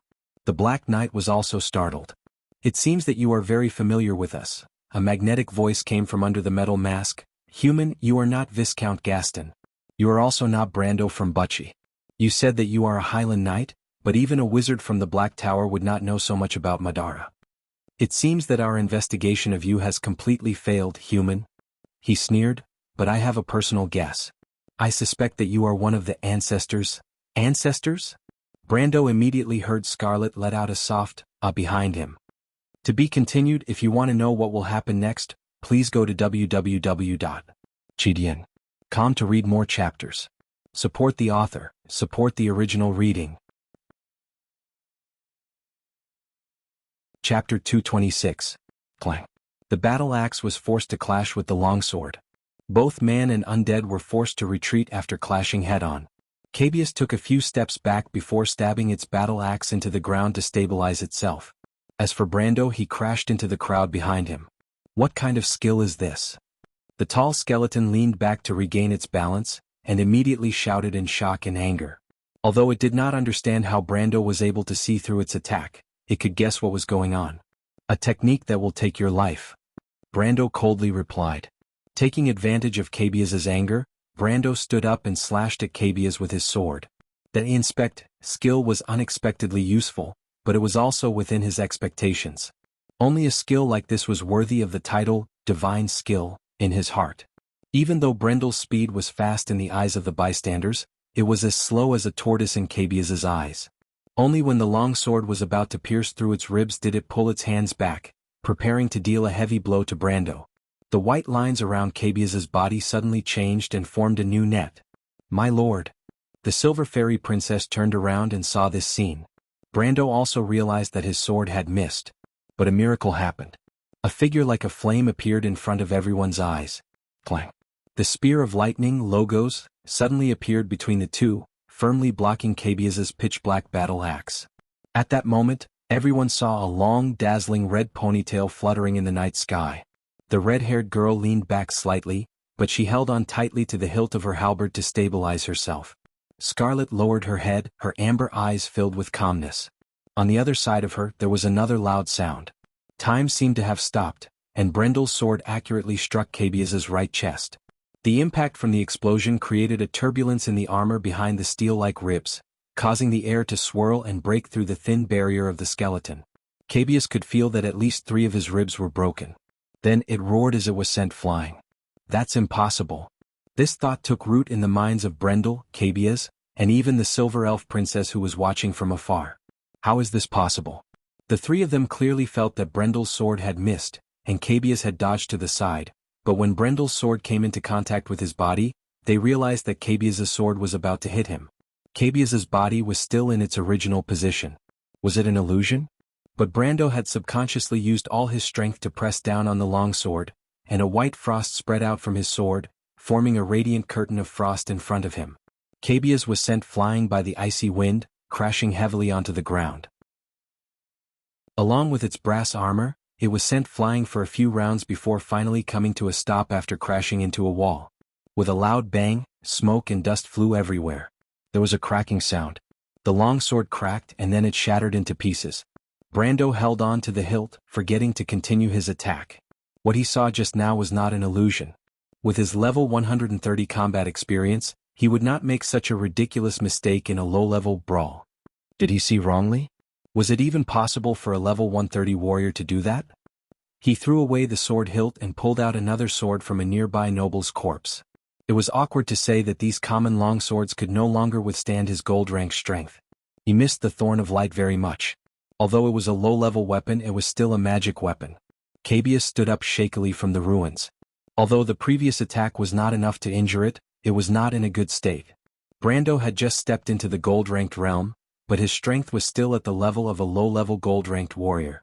When he used his full strength, not everyone could block it with their chest. But the undead general pressed on the wound on its chest, and it did not have the time to complain. In its vision, 2 figures, one red and one black, were closing in. This was a good tactic, but it was too slow. Cabius gritted its teeth and took a step back, raising its battle axe with both hands. It used all its strength to push forward, and 2 ear-piercing metallic screeches pierced through the battlefield. The mercenaries could not help but cover their ears subconsciously. Power burst. Brando did not expect the skeleton to be able to use such a move. By the time he reacted, Scarlet had already been sent flying with her spear. At the same time, he felt a huge force surging into his hand, and as he fell backwards, he could only watch helplessly as the blank long sword and Cabius' battle axe turned into countless metal fragments that scattered in the air. The young man immediately covered his eyes with his hand, and the metal fragments flew towards him and Cabius. Clang, clang, clang, clang. Brando felt a piercing pain in his hand. His clothes and trousers were also turned into sieves. But what made him even more shocked was that his strength was not on par with Scarlet's. Then why was the red-haired girl sent flying, while he was only knocked down and had his weapon shattered? Cabias did it on purpose. His eyes twitched and he saw the tall skeleton throw away its battle axe. At the same time, a dazzling metallic light appeared in its claws. The undead general sneered, and in its claws was a short spear, thrusting towards Brando's shoulder. A layer of blood-red mist appeared on the short spear, and it moved forward like a straight line of blood. A magical weapon. It was too fast and Brando, who was falling to the ground, had no time to dodge. Cabias used all its strength to stab downwards, and it could almost imagine the young man's miserable screams. But in the next moment, it found that it had stabbed nothing but air. The tall skeleton subconsciously raised its head. Brando was still holding his right hand with his left hand, and the silver ring of the Wind Empress on his right index finger was facing the ground. He smiled triumphantly at Cabias. In fact, when he first saw that Cabias's battle axe was not a magical weapon, he was certain that its main weapon was not a battle axe. He had been waiting for this skeleton to bare its fangs, but he did not expect it to be full of tricks. Just as the short spear was about to hit him, Brando decisively used the ring of the Wind Empress to launch a wind bullet at the ground. The huge recoil sent him flying. The impact of a silver-ranked warrior's attack was not enough to deal much damage to him, but it was enough to change his direction as he fell to the ground. Just like that, the tables had turned. Cabias raised its head, and saw Brando pulling out a short sword from his boot with a smile. While in midair, Brando used the momentum of his fall to slash at it. Although the tall skeleton was shocked and angry, its reaction was not slow at all. It immediately dodged and prepared to counterattack. But at that moment the same thing happened again. Cabias clearly felt that it had dodged the attack, but when the dagger fell, it still accurately hit its bald skull. How is this possible? It was about to roar in anger, but a loud bang suppressed its roar, and the Lord of the Darkness was sent flying again. Brando used the momentum to roll and landed on the ground before pouncing forward once more. He did not have time to confirm the strange feeling from before, and wisely chose to give up on using Power Burst to avoid damaging the weapon in his hand. Cabias roared and rolled to the side, trying to get up and counterattack. But what made it even more furious was that even though it had rolled away, the short sword still hit it in its original attack path. In fact, everyone on the battlefield saw an unforgettable scene. The young man, Viscount Gaston, was the true leader of Leto and the others. Or rather, he was just a young knight. Holding a short sword in his hand, he swung it left and right at Cabias. It was as if Cabias had rehearsed his moves beforehand. No matter how the tall skeleton tried to dodge, he was still sent flying by Cabias's simple slashes. It was no longer a battle, but more like a father beating his son. However, was that undead really the legendary gold-ranked god of death, Cabias? Or is that young man actually a knight of the Holy Cathedral who is hiding his identity? A 20-year-old knight of the Holy Cathedral? Not only the mercenaries on the battlefield, even the noble soldiers who saw this scene from afar were a little confused. Dear Martha, who can tell us who this person is? However, Brando's terrifying strength caused Grodin's private army to crumble. What a joke. Gold-ranked existences could be suppressed by numbers, but once they activated their element power, they were already inhuman beings. In front of an inhuman being, they would only be cannon fodder to stall for time. No one was willing to fight a hopeless battle, and the noble soldiers who gathered for power and wealth were even more unwilling. After Brando's last strike, the short sword in his hand finally shattered. He watched as Cabias was sent flying like a sandbag and crashed into a building. He could not help but let out a long sigh and threw away the hilt in his hand. He had tried his best to use as little strength as possible, but the sword could only withstand 10 strikes in the end. However, he did not care about that right now. He was immersed in a strange feeling. Just like what he saw before, if 1 or 2 occurrences could be called an illusion, then what about 10 occurrences? But the problem was, be it Cabias or even Scarlet who was at the back, all of his attacks had clearly landed on the skeleton's body. Every single time, his sword would strike empty air, but in the end, it still landed on the skeleton's body. What's going on? He raised his head and was about to switch to another sword to continue his attack, but at that moment he heard a mournful roar from the ruins in front of him. Damn bastard, this is the power of an element. What kind of element is this? Cabias's sorrowful roar reverberated throughout the battlefield. Brendel was slightly taken aback. Element power? To be continued. If you want to know what will happen next, please go to www.chidian.com to read more chapters. Support the author, support the original reading. Chapter 227. An element? Brando had never heard of such an element before.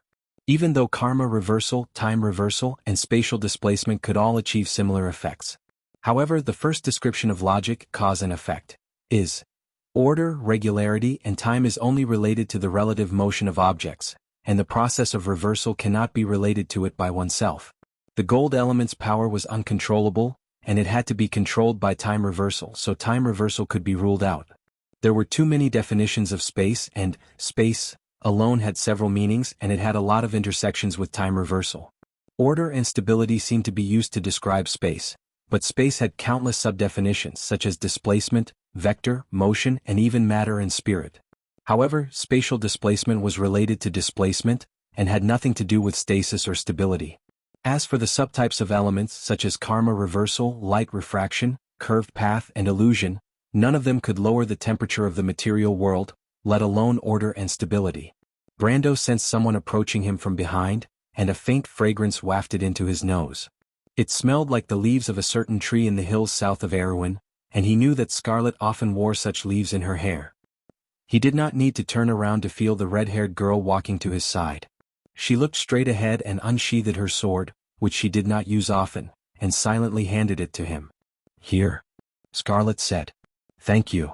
Brendel took the sword and saw Cabiaz's towering figure standing up from the rubble with a clatter of rocks falling to the ground. The undead lord glared at them hatefully. Brando's elemental power made it suspicious. Its elemental power was soul force, which was used to strengthen its attack and defense. It was completely suppressed by the young man's elemental power, and it did not dare to act rashly. Even though the mercenaries under Medish's command charged towards Grodin's private army, Cabiaz could only stand there and face Brando.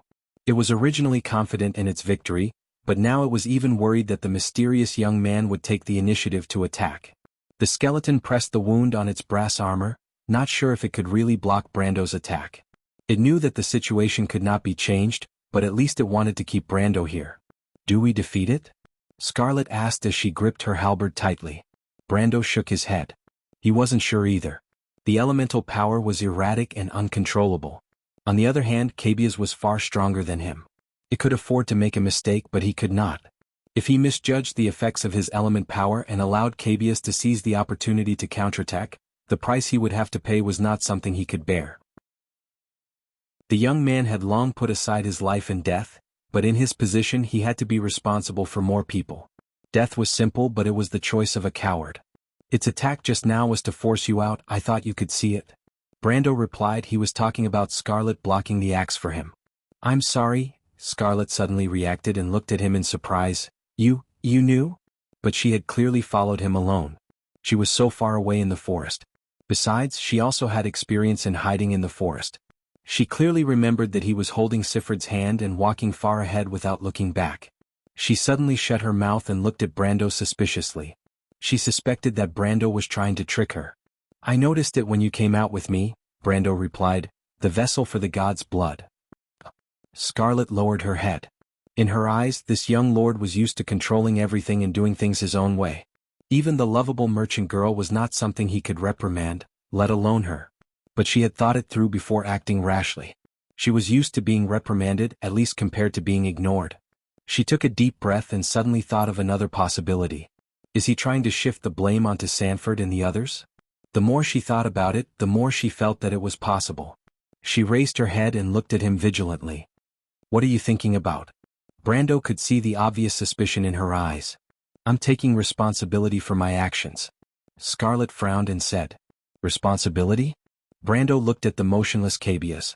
"Are you the one who can afford to wait, or am I the one who can afford to wait?" However, he wasn't in a hurry and simply chatted with Chen Chen. But his nonchalant attitude made Scarlet think that he would take his anger out on the Grey Wolves mercenaries. She could not help but feel uneasy. She did not think that her actions would cause trouble for others. Scarlet gritted her teeth. Anything is fine. She was an orphan who grew up in a mercenary group. But she was also familiar with the rumors of the nobles. Brando was slightly startled and looked at her. Scarlet blushed, and even the tips of her ears were burning. She seemed to have used all her strength to say those words. "Anything is fine, my lord, but please don't cause trouble for them." Ha! Isn't that enough? Scarlet gritted her teeth and asked. What? Brando was puzzled. Them? Who are they? Sanford and everyone else. Why would I cause trouble for them? Scarlet was stunned. She raised her head and looked at Brando with her amber eyes, as if trying to discern if he was telling the truth. Because, she realized that she had blurted out something, but immediately shut her mouth. Brando suddenly understood what she was talking about and smiled. With your personality, I would be surprised if you didn't follow me. Is that so? Scarlet asked in an almost inaudible voice. She turned her head away again. You make it sound like I'm an idiot. No, Brando shook his head. I'm just respecting your choice. Then what about the others? Scarlet's eyes flashed.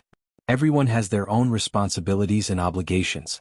Just like how a person can be willful but they can't be willful all the time. Brando replied, I respect their choice as well, but after making a choice, what's left is the responsibility of that choice. Impulse can control a person's actions, but the difference between idealism and naivety is whether a person truly understands what they have to pay for it, and what they are willing to pay for it. So I'm sure you won't choose to run away here, right? Scarlet nodded. She looked at the shadow cast by Abby's castle and said fiercely, if you want me to back down in front of that scum, you might as well kill me. So, our attitudes are the same. Brando smiled bitterly. We're on the same side, fighting side by side. Why would I blame you? Scarlet lowered her eyes. In the end, I'm still an outsider. Brando looked at her and suddenly realized what she was thinking. Of course, he wanted her to become his subordinate. A gold-ranked fighter would attract attention no matter where she went. But this was not a bad thing. She could slowly integrate into the group and their relationship would be more stable. He had never intended to give up on Scarlet, but using the other members of the Grey Wolves mercenaries to threaten a girl was not his hobby. So he just smiled. The battlefield was silent for a moment. Brando looked at Cabia's huge bony claws holding the short spear. Of course, from a normal person's point of view, it was no different from a normal spear. The soul fire in the undead lord's eye sockets was still burning. The youth knew that Cabia's had made up its mind to keep him here. He looked at the battlefield absent-mindedly and simply said, Scarlet. Yes. Go support Medisha, okay? Leave this to me. Scarlet nodded and raised her spear. She looked at Cabia's, who was shrouded in the mist, and took 2 steps forward before stopping. Just give orders. The girl's voice softly said. Brando was slightly startled and looked up. But the red-haired girl's figure had already disappeared into the dust-filled street. Brando was stunned for a moment before he smiled. He then looked at Cabia's again. Both of them did not move. While Brando and the undead lord were confronting each other, Medisha was in trouble on the other side of the battlefield. The mercenaries continued to drive Grodin's private army into the inner city. Relying on their superior combat strength and willpower, Grodin's unhindered attack was met with trouble as they approached Abby's castle. This was the last line of defense for the noble's private army, but Grodin's soldiers were not the only ones standing behind the defense line. There were also rows of skeletons that glowed with a faint light under the moonlight. These skeletons were very different from the ones he saw in Bucci. Compared to the normal skeletons, they wore light leather armor, held short spears in their hands, and had short swords and small round shields at their waists. Each of them carried 3 to 4 bone spears on their backs. They stood quietly behind the defensive line, motionless. But in fact, in the short period of time that they had come into contact with the mercenaries, they had caused great losses to the mercenaries. If Brando was here, he would be able to tell that these undead were Madara's elite bone thorns. These skeletons were the assault team of the low-ranked undead, and were Tarkus's famous personal guards. They could even be called the high-ranked existences among the low-ranked undead. As a matter of fact, wherever they were, Tarkus or the high-ranking generals around him should be there.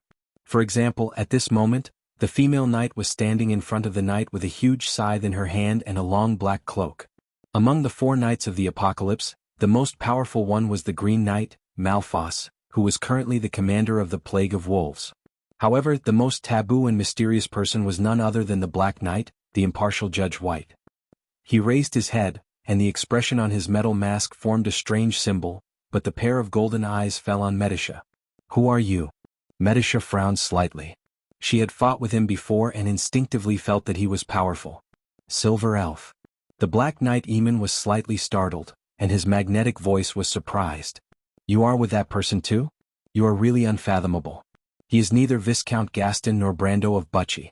He claims to be a Highland Knight, but it is impossible for a wizard of the Black Tower to have such an understanding of Madara. In my opinion, he is more like one of the ancestors. Ancestor?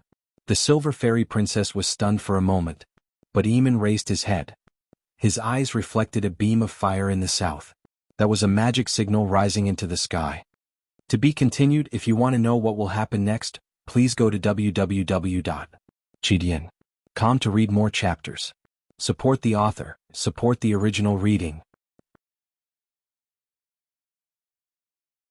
Chapter 228. A ray of magic light pierced through the darkness and rose to the sky. The light illuminated the vast land, and the edge of the light changed on top of the ruins, outlining the outline of the ruins of the south gate of Abes.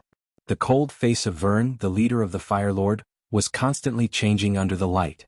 The tall man crossed his hands on the hilt of his sword, which was carved with the head of a demon, and stood motionless in the darkness. His heavy eyes looked straight ahead. The forest on the horizon seemed to form an inky line in the darkness, and the fog formed a thin layer of night mist. But on the other side of the darkness, a row of rustling footsteps gradually came from afar. It was as if the footsteps came from hell. However, it was a huge army marching forward in unison. The sexy and beautiful mercenary leader with fiery long hair did not guess it right. Vern had never become Erwin's knight. But there was a long scar on his neck which came from his past memory. He was actually a retired cavalryman who fought against Madara in Karsuk. So when he closed his eyes, he could almost tell from the depths of his soul where the rustling sound came from. Madara's army was like an ocean, boundless and endless, an endless skeleton army. Rows after rows of skeletons' footsteps fell on his heartstrings. Sparks of red fire appeared in the darkness, and there were more and more of them, like will-o'-the-wisps drifting behind the fog. The mercenaries picked up their weapons and stood up from the ruins with a solemn expression. More and more people gathered behind a temporary fortification built on the ruins. Heads moved about but no one spoke. Their voices seemed to be swallowed up by the approaching drumbeats. Everyone held their breaths as they watched the scene unfold before them. The army of the undead slowly emerged from the darkness. Some people came to Vern's side. They were the subordinates of the Fire Lord. Even a few wizards in the Fire Lord were included. In the past, they had always acted as the brains of the mercenary group. But they were hesitant about whether this battle was worth fighting or not. The key question was whether they were willing to offend the young Viscount. But at this moment, when they saw the army of skeletons coming out of the darkness like a tide, they couldn't help but suck in a breath of cold air. That was Madara. The bright roses and thorns in the darkness represented an irresistible aura, as if everyone had to face the aura of death in the end. Leader? Under the hood, the Magus revealed half of his pale face as he asked in a low voice. Vern said nothing. Commander, there are a few thousand of them, he reminded in a low voice. Including the rest of us, there are only a little over 200 of them. What's more, there's no way we can trust anyone outside the group. Are we really going to fight to the death with these skeletons just because of a promise? Even if we have to sacrifice all of our brothers? Where can you escape to? I know their habits better than you do. This city is now surrounded on all sides. I learned a lesson in Karsuk. Never try to guess how many undead there are because there will always be more than you can imagine. The tall man looked back at him and said, I know their habits better than you do. This city is now surrounded on all sides. He raised his head and looked at the front. Although there are many of them, they are just low-level skeletons. They were just summoned from the graveyard not long ago. As long as we can hold on until the day comes, they will naturally retreat. Leader? Fern raised his hand and interrupted the Magus. Our only hope now is that young lord. 2 gold-ranked beings are enough to lead us out of this encirclement. Send out a magic signal. Tell the young lord that in 2 hours the Fire Lord mercenary group will not retreat until they are dead. The tall man waved his hand. Raise the flag of the Fire Lord mercenary group. Even if I die, I want to see it fluttering under the light of dawn. Since that young noble wants us to hold on until dawn, then let me see how the first ray of light pierces through the heavy darkness. Fern replied. He knew Brando's plan very well. If he can do it, I don't care if I am the leader or not. The Magi were stunned and looked at each other. 2 hours later. It was the dawn. The first ones? Medisha stopped and frowned. The girl held her spear and turned her horse's head. Every nerve in her body was tense as she looked at the undead general who stood in front of the defensive line built by the undead. He was wearing a black cloak with a silver scale drawn on it. He was emitting a cold aura from head to toe.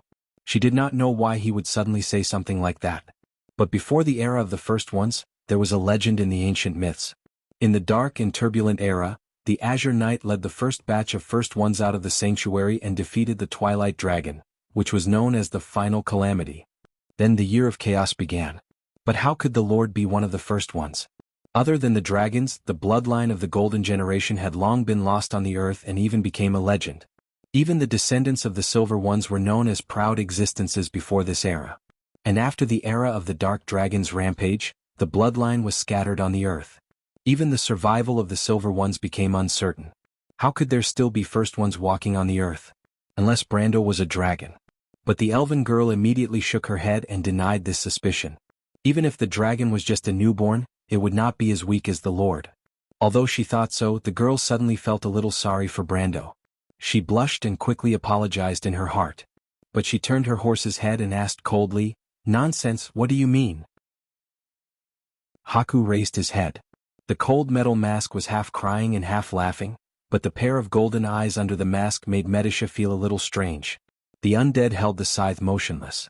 The silver elf girl quickly blinked her eyes, afraid that she would be charmed by him. The masked man, one of the 4 knights of the apocalypse, laughed in a low muffled voice.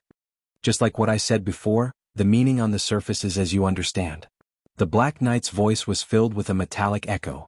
"Nonsense." Medisha looked around. The undead general in front of her was far stronger than she imagined. But when she stopped, the mercenaries' attack also stopped. The elven girl did not know whether to ask the Lord for reinforcements. Because of the battle between Brando and Cabias, the streets were covered in a thick layer of smoke. She did not know what happened behind the scenes, but she was worried that she would distract Brando. But in this stalemate, the noble's private soldiers were also not allowed to enter the city. Since that was the case, she might as well delay for a while. She bit her pale silver lower lip and said, "The golden bloodline has long been lost. How can there still be first ones walking on the earth?" Haku smiled and quietly replied, "Indeed, the first ones were golden ones. But Miss Elf, you have forgotten that there is still the existence of the Fool." The Silver Fairy Princess could not help but smile. "The Dark Dragon? That's funny. You think the Lord is the Dark Dragon? What's the point of such a lie? No one will believe it. It's meaningless." Haku shook his head. "But in Madara, there is a legend that says, the Lord of Darkness will return. He can see through the hearts of people and understand all things. You must have heard of this ancient legend because it was passed down from the Black Prophecy of the Myurnas. They are your mortal enemies, right?" "So what? It's nothing. I just met a witch called Babasha in Fortress Reeden." Haku replied as if he did not care, "You know, the witches are more sensitive to the power of darkness than the average person." The Silver Fairy Princess shook her head. "But you must have forgotten that the Dark Dragon was once our race's greatest enemy. Compared to the witches, I am more familiar with his aura. Not to mention, there is also a passage in the Black Prophecy that says, darkness will be born from the inhuman, and the glorious people will perish in the flames. The Lord is a human, a descendant of the Flame King Gretel. He is the descendant of the glorious people. You can't deny this, can you?" "That's true." Haku picked up his scythe and nodded to himself. "Stop trying to sow discord. Who are you?" The opponent did not seem to mind that she was stalling for time. Medisha felt uneasy. She had decided to attack again. If there was nothing she could do, she could only ask for the Lord's help. A chuckle came from under the metal mask. "I remember I said that my name is Haku. Haku Tiamash Chioyu is my name. I am the scales of war, the just judge of the hearts of people." The undead general put one hand on his chest and bowed slightly. "You are the instigator and the instigator," Medisha said coldly. She raised her spear, but the opponent was faster than her. Just as she was about to attack, Haku lowered his head as if he had seen it with his own eyes. He held the scythe on his back and swung it forward. A black light swept towards Medisha. The fairy princess was shocked. She clenched her teeth and retreated, but she was still hit by the end of the attack. The black light collided with the soul barrier around her body and exploded into a dazzling light. The airflow swept in all directions. The mercenaries nearby all retreated. The girl groaned and was also injured. A very strong soul power. As expected of a silver elf's ghost. Haku looked at the soul fire shining around Medisha's body and replied. At the same time he raised his hand. The bone thorn column immediately moved forward. They took out the bone spears on their backs and entered an attacking stance. At the same time, the mercenaries were still being beaten up by the previous attack. They did not have time to care about anything else. Medisha, who was holding back her injuries, looked up and saw this scene. Panic flashed in her pale silver eyes. She clenched her teeth and shouted, "No!" But the undead general had already put down his hand coldly. There was a soft sound. The sound of the air vibrating echoed in her ears for a long time. A row of bone spears flew into the air. The panic in the eyes of the silver elf turned into determination in an instant. The little princess pressed her hand in front of her chest and shouted, "Tayuna!" Ancient elf language, wings of the spirit.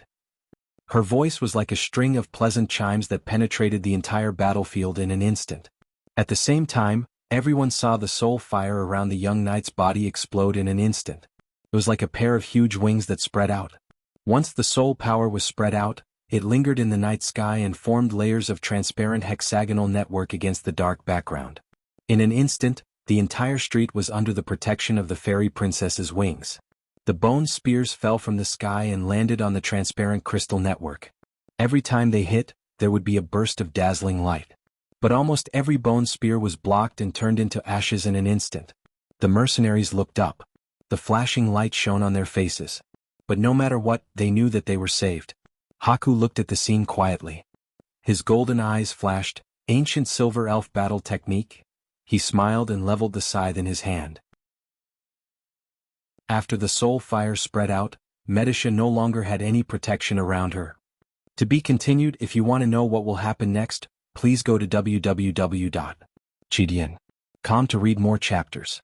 Support the author, support the original reading. Chapter 229. Medisha did not think too much when she opened her wings of spirit. She was like a general protecting her subordinates. But when she saw the black-clothed undead general looking at her quietly, she realized that she had done something wrong. It stretched out its right hand and held the huge black scythe in its spiked metal glove, and gently placed it down. Haku disappeared from her sight in the next moment. The silver elf instinctively pulled her spear back, but it was too late. She looked up, and the radiance on her wings of spirit dimmed. It was a cold scythe that blocked the light, and a black ray of light was drawn from the scythe from top to bottom. Crack. The silver chainmail shattered into pieces and fell to the ground like flickering leaves. Rose-colored blood bloomed like a bright red flower. Medisha looked at the wound that extended from her shoulder to her lower abdomen in disbelief. Her face was pale. When the undead general landed, he reached out his hand from under his black cloak and grabbed her by the throat. He pushed her forward and threw the silver elf off the unicorn like a kite with a broken string. She fell to the ground with a thud. A cloud of dust rose. The Dark Knight landed on the ground at the same time. There was not a trace of emotion under his cold metal mask. He calmly swung his scythe forward. The crescent-shaped scythe cut out a perfect semicircle. The wind pressure was like a knife that swept out in all directions. The mercenaries who had come to their senses and wanted to help the female knight were sent flying. The mercenaries screamed and retreated. It was as if the scythe had swept through straw. When Haku landed on the ground, a vacuum semicircle with a radius of 10 meters formed around him. The unicorn stood in front of Medisha, but the undead general knocked it to the ground. He looked down at the girl lying on the ground. Medisha was lying quietly in a pool of blood. Her pale silver eyes were a little unfocused. The girl coughed up blood occasionally. The bright red blood flowed down her fair, slender neck and formed eye-catching red spots. The girl could barely feel her own body. She could only feel the pain spreading along her nerves. A kind of exhaustion gradually took over her mind. Her consciousness seemed to be fading away. However, in her darkening vision, the girl saw the cold mask magnifying. Haku squatted down beside her and grabbed her by the throat with one hand. "Medisha, you still haven't improved," Haku said. The silver elf princess trembled and coughed out a mouthful of blood.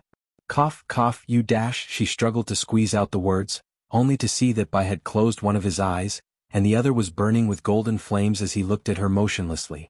Mind reading. Damn it, the girl clenched her teeth and focused. Her remaining soul energy sealed the space around her body like flowing water. Although mind reading could only read one's thoughts on the surface, it was still despicable. In the circle of upper-class wizards, only the filthy and despicable people would use such a trick. However, mind reading was widely spread among the dark nobles in Madara. Medisha was not familiar with these undead creatures who lived in the shadows. If Brando was here, he would at most laugh. However, the fairy princess was trembling with anger as if she was greatly humiliated. The scythe-wielding undead general shook his head. Cough cough. I can't. Medisha shook her head weakly as if she was trying to break free from the general's grip. She felt her consciousness fading away. Then she felt a cold sensation on her neck. The spiked metal glove was strangling her throat, making her feel very uncomfortable. She knew she could not hold on any longer, but she had to warn her lord. Haku looked at her motionlessly. There was a kind of pity in his golden eyes. The silver elf fairy princess trembled. She immediately felt as if there was an invisible wall on the battlefield that bounced back her telepathic thoughts. Her telepathic connection with Brando was cut off. Cough cough. Medisha coughed painfully. There are many ways to use the soul element. The undead of Madara have a lot of knowledge on how to use it. I am no exception. Haku held the fairy princess' neck tightly as if he was catching a bird. He replied coldly, Soul barrier, absolute seal. In this space that I created, I can cut off all connections with the material world. If you want to enter or leave, you must have power that surpasses mine. Haku's voice stopped abruptly. He suddenly turned around. He raised his hand to block in a certain direction. A fiery red figure shot out like a flame from the ground. It was mixed with galloping lightning. Bang! Several long arcs of lightning flashed in the darkness. Haku groaned. However, Scarlet had already exchanged blows with his left hand with her spear. Then she quickly retreated. There is another gold-tier existence. The undead knight stared at the red-haired girl standing in the distance and said, That young man has many capable subordinates. Let her go. Scarlet looked at Medisha and Haku's hand and gritted her teeth. Bai Lung snorted coldly. He threw Medisha aside and swung his scythe at Scarlet. The red-haired girl was slightly stunned. She felt that Haku had suddenly disappeared from her sight. But in the next moment, the cold scythe had already touched her neck. The cold aura of the scythe brought with it a sharp pain. Scarlet's heart went cold. When she rushed over from afar, she saw the scene of Haku and Medisha fighting. She originally thought that was Haku's true strength. But compared to this moment, she did not expect that he was actually holding back. This undead strength was beyond her imagination. According to the young man, this undead was at least at the peak of gold tier. In fact, only those at the peak of gold tier would be able to grasp the basic method of activating their elemental powers. But the spiritual barrier was invisible, so Scarlet did not know that she had missed the best chance to estimate Haku's strength. Scarlet gritted her teeth and dodged to the side to avoid being hit by the scythe's sharp edge. The moment the scythe touched her body, she let out a muffled groan as she was sent flying. Even though the attack was much heavier than Medusa's, the red-haired girl was still able to get up quickly with her hands on her shoulder. The oracle's natural defense and regenerative abilities were far stronger than the weak elves. Haku was slightly stunned. He thought that his attack with 80% of his strength should have killed Scarlet. He did not expect her to get up as if nothing had happened. But if this Black Knight, one of the 4 knights of the apocalypse, knew that this girl with a long red ponytail was able to recover after being hit by Ekman, a monster who had activated his elemental powers, and was lying down for a week, then he would have used his full strength in that attack. The moment the two of them exchanged blows, they left the empty space where Medusa was. This was undoubtedly the best opportunity, but the mercenaries were cowering after the previous loss and no longer dared to move forward. Scarlet gritted her teeth and looked at these guys, her amber eyes seemed to be burning with flames. However, the leader of the Rose and Wine mercenary group, Cornelius, was currently hesitating. His slender silver hair was covered in sweat. The enemy's strength was beyond his imagination, and his confidants were also advising him to leave. But that young man was not someone to be trifled with. Not only was he a descendant of a noble, but he also had many gold-ranked fighters under him. No one would believe that he did not have a strong background. However, when he raised his head, he immediately saw the elite skeleton spear throwers under the command of the undead knights. They began to surround the heavily injured Medusa in the center of the battlefield. The undead were like a tide. Cornelius gritted his teeth and finally made up his mind. If they disobeyed Brendel's orders, they might be killed, but now they had to face a more realistic threat. The undead were obviously stronger, and the masked Black Knight had injured Medusa and Scarlet. That was a fact that everyone had witnessed. He sheathed his sword and was about to give the order to retreat, but just as he was about to take a step back, he felt his clothes being grabbed by a small hand. It was the little girl. The silver-haired middle-aged man lowered his head and saw Sifrid looking at him with a pair of deep emerald eyes. "Uncle?" she asked in a small voice. Cornelius was startled. He knew what Siffred was trying to say. But how should he answer her? Should he tell her that his uncle was preparing to escape? He opened his mouth but found that he could not say anything. Siffred's serious expression reminded him of his daughter. His wife and daughter had died in the chaos. Erewhon's borders had been chaotic for decades, and almost everyone who lived there had experienced the hardships of war. The middle-aged man closed his eyes, his forehead covered in cold sweat. "Leader?" his confidant asked. Cornelius opened his bloodshot eyes. "Let's take a gamble." Everyone around him was stunned. "Let Martha win or lose," Cornelius said through gritted teeth. "Let Martha win or lose." The mercenaries finally made their move. They charged forward and collided with the rows of skeletons. The battle began in an instant. The mercenaries who were closest to Medisa immediately formed a human wall to protect the elven princess. They helped her up from the pool of blood. Medisa shook her head as she realized the situation she was in. But she immediately remembered that she still had one last chance to change the situation on the battlefield. Medisa took a deep breath. Scarlet and Haku crossed paths. When she was wounded for the third time, she suddenly heard the mercenaries shouting at her from behind. The red-haired girl stubbornly wiped the blood from the corner of her mouth.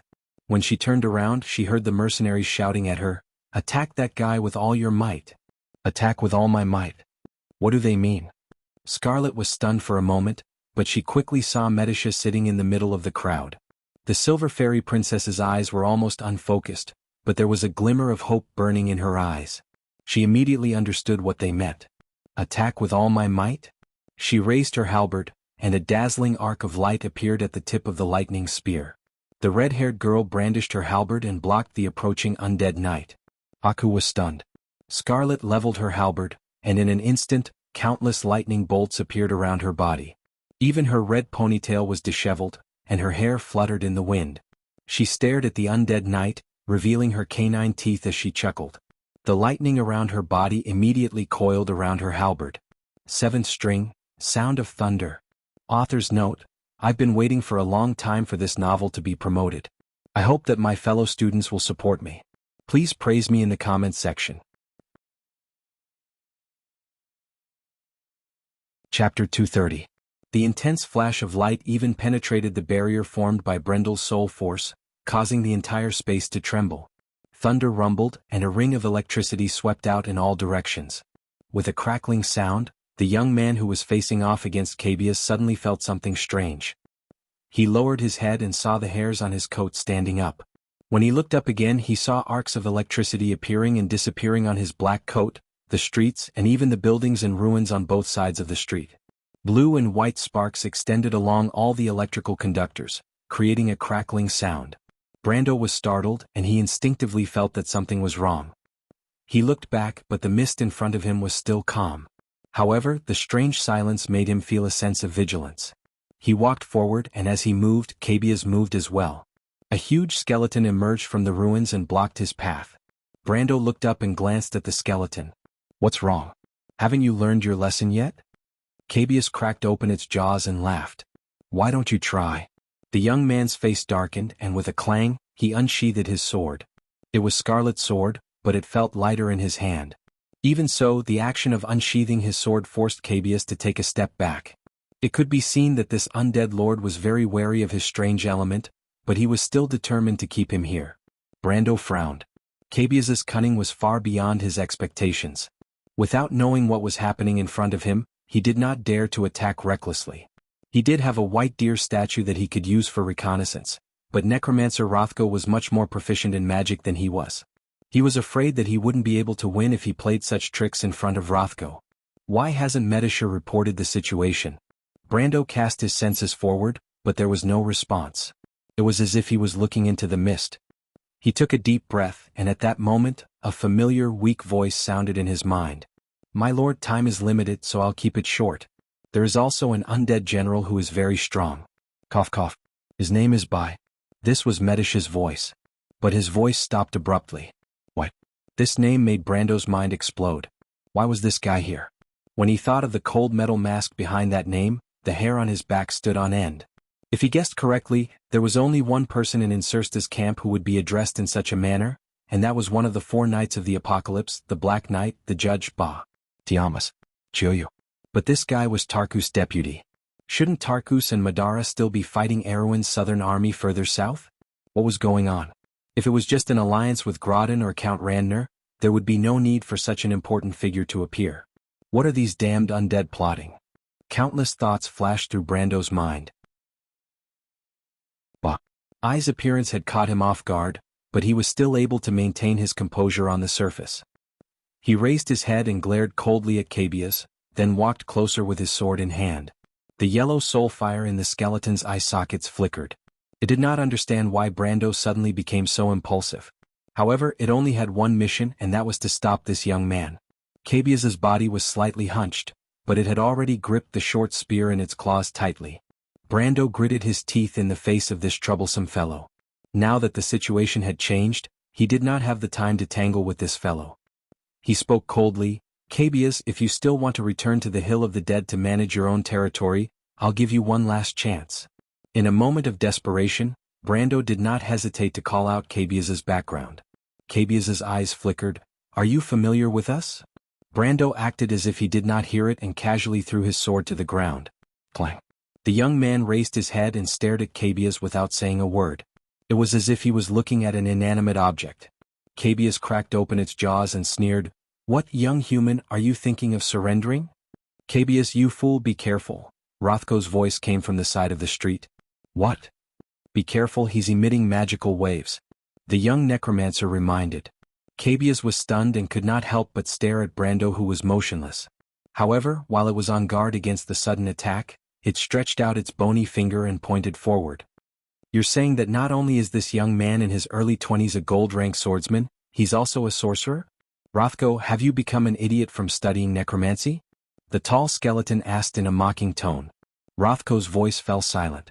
In fact, even he himself felt that it was impossible. Because even the Chosen One could never be perfect in every aspect. Some people might be talented, but their time was always limited. A gold-ranked swordsman in his early 20s with the status of a necromancer was simply a fantasy. Perhaps only the sages from the War of the Holy Saints could have such strength.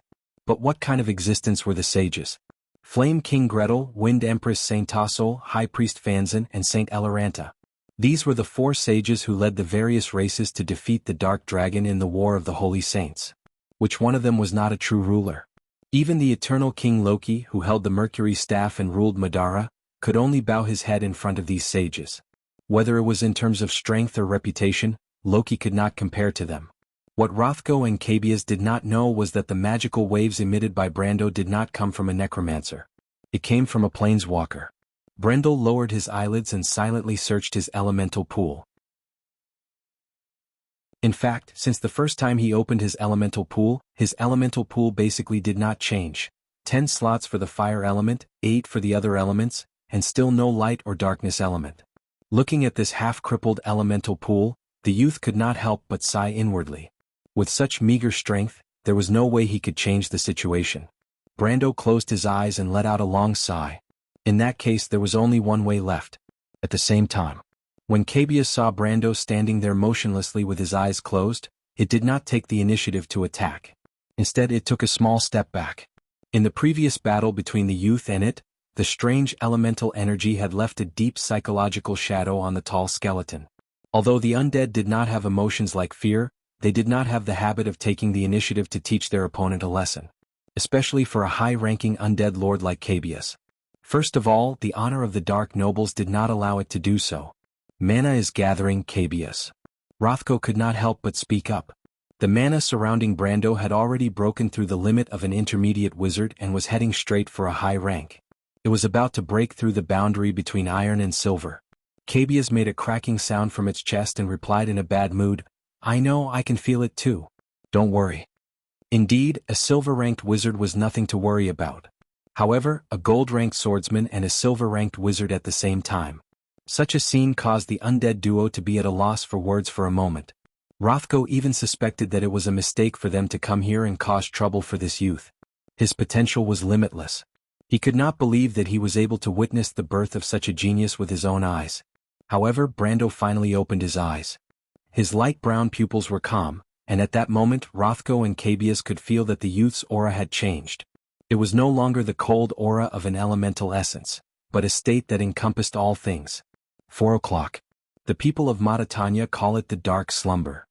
It is the time when all things are resting. Brando raised his eyelids and looked at the tall skeleton general. If I remember correctly, the undead call it the midnight day. It is the time of the day when the power of darkness is at its strongest. Did I say anything wrong, Cabias? Cabias gripped the short spear in its hand tightly and made a meaningless sound from its chest. It's nothing, Brando shook his head. I just want to say that before the sun rises, the world is indeed dark. He raised his hand and threw a card forward. Although it was empty in the eyes of Cabias and the others, it was as if Brando had really thrown out a card that shone with the light of fate. However, the darkness is also beneficial to me. The card fell to the ground. Card of Fate. Mercenaries of Lopez discarded back into the deck and reset into the field. The wind elemental pool was emptied in an instant. Then, under the shocked gazes of Cabias and Rothko, 12 mercenaries appeared along with 12 magic circles on the street. The mercenaries of Lopez who had just entered the field looked at each other, not understanding what was going on. However, the Nightsong Tiger was the first to react. He immediately asked in his mind, "My lord, what happened? Did you reset your deck?" Brando nodded. But Cabias's gaze swept across the mercenaries one by one, the soul fire in its eyes flickering slightly. "I didn't expect you to be a summoner, young human. With the strength of a silver-ranked, you can summon 12 iron-ranked creatures at once. I have never seen such a summoning spell before. You are not an ordinary person, Brando or Viscount Gaston." But the tall skeleton changed the topic and asked in a hoarse, deep voice, "Do you really think that you can change the tide of the battle just because you have 12 more iron-ranked combatants?" Cabias shook its head and sneered. But the young man did not seem to hear its words. He already had a plan in mind. He turned around and looked at the Wild Elf sisters. P.S. Students, please support more vigorously. This is a rare opportunity to get a promotion equals. Smiley face. To be continued. If you want to know what will happen next, please go to www.chidian.com. There are more chapters. Support the author. Support the original reading. Chapter 231. In the laws of all things, from 2 to 6 o'clock in the day, the people of Matatanya called it the dark slumber. It symbolized the slumber of the land and the world. However, the planeswalkers called it the rest phase. It was the last phase of the day for the planeswalkers. During this phase, the planeswalkers shuffled their cards back into their deck, calculated their mana and rearranged their battle tactics. The planeswalkers' rules, Falern. Brando's gaze fell on the Wild Elf sisters. "My lord, is there something you need?" Falern was slightly startled. She then looked at her lord with vigilance. Her emerald green eyes carried a lukewarm and distrustful expression as she replied, "Let your elemental pool resonate." "What?" "Activate elemental resonance." Brando repeated with a serious expression. "My lord, you..." The Wild Elf sisters and Rothko, who was hiding in the shadows, were all startled. In fact, activating elemental resonance was not a big deal. On the contrary, every elven teacher would deliberately let their elemental pools resonate with the next generation of elementalists, so that their students could experience the so-called harmony between the elements. This was the only way to deepen the affinity between the new elementalists and the 6 elements. But other than that, elemental resonance was useless. Then what was he trying to do? Falern, Tia and Rothko were all stunned. The only possibility they could think of was that Brando wanted to become an elementalist on the spot. However, this was undoubtedly a fantasy. Becoming an elementalist was not as simple as gaining the approval of the 6 major elements. In fact, being an elementalist was the same as being a wizard. It was a systematic and complicated subject. Without a long time of study, a layman would not be able to take shortcuts to become an elementalist. Thinking of this, the elder Wild Elf sister could not help but look at Brando with a troubled expression. The younger Wild Elf sister was even more direct, and she asked in a crisp voice, "My lord, your idea is a little unrealistic." Tia, the elder Wild Elf sister, ground her teeth. But Brando did not have the time to explain to them. He looked at Cabias, who was standing not far away, and calmly replied, "Listen to me, Falern." Falern nodded with a troubled expression. She closed her eyes and silently let her elemental pool boil. Although elemental resonance did not affect the user, it would cause the stored elemental pool to evaporate into thin air, especially on the battlefield. But since it was her lord's order, she had no other choice. But at the same time, a line of green text appeared in front of Brendel's eyes. Detected instructor system, would you like to take on a part-time role? Please wait. He opened up his EXP system and said, that's right. XP, 64420, Commoner Level 1, Militia Level 6, 0/200, Mercenary Level 26, 47555537. The 54989 EXP that he had saved from the perfect storyline reward had now been reduced to 64,420 EXP after a day of continuous battles. But when the young man saw the number, he hesitated. He was well aware that if he thought about it, it would mess up his original plan. At the very least, the EXP he had accumulated for the second talent mission would vanish into thin air, and there was no telling how long it would take him to gather it again. After all, the reward of a perfect storyline was something that could only be chanced upon and not sought. However, he had no other choice. He had already made this decision before he came here. Brando opened the experience lock system. The green text changed in front of his eyes. Please distribute your experience. Level up Scholar to 15. Scholar level increased to level 15. The first free part-time position has been opened. A part-time elementalist. Do you want to use the free part-time job option? Yes. The moment Brendel nodded, the elder of the Wild Elf sisters, Falerne, opened her eyes. Her wide emerald eyes were like beautiful emeralds, and she looked at Brando in disbelief. The younger sister, Dia, covered her mouth in an exaggerated manner, looking at Brando as if he was a monster. On the other side, the young necromancer who was hiding in the shadows coughed loudly, and he almost slipped and fell out of the alley. What's wrong? Rothko, you bastard. What's going on? Cabius finally realized that something was wrong, and it couldn't help but roar. But it wasn't a necromancer, nor was it an elementalist. It couldn't feel the restlessness of the 6 elements that permeated the night air. It was as if they were lingering, filled with a sense of uneasiness and joy. They lingered around Brando's body, cheering for the birth of a new elementalist in the land of Wond. An elementalist, an enforcer of the laws of the elements. The most unbreakable ally of the 4 elven kings. Just like what Brendel saw at this moment, rows of ghostly green words began to change in his vision. Elemental contract established. Elemental resonance frequency adjusted. Spellcaster's hidden attribute bloodline revealed. Part-time job successful. When the text faded away, Brando seemed to have been pulled back to reality. All that was left in his vision were the Wild Elven sisters. Pharaoh opened her mouth and she looked at Brando with a complicated expression as if she was struggling to speak. Congratulations, my lord. Welcome to the world of elementalists. This is unbelievable, my lord. Dia looked at Brando with sparkling eyes, as if she had discovered a new continent. There was curiosity and blind worship in her eyes. Wait. The Night Song Tiger interrupted them. You're saying? He turned around and looked at Brendel with a strange expression. But Pharaoh only nodded. There was complete silence. That's impossible. Cabius could no longer hold back and shouted, breaking the silence. It even took a step forward and stomped on a stone floor. Rothko, do you know what kind of joke you're making? No one can become an elementalist just by sensing the elemental resonance, unless the elemental Emperor Tumen is reborn. But my lord, I'm not joking. This is just... Rothko slapped his forehead helplessly. If he did not see it with his own eyes, he would not have believed it. At this point, they suddenly stopped and looked at the young man without saying a word.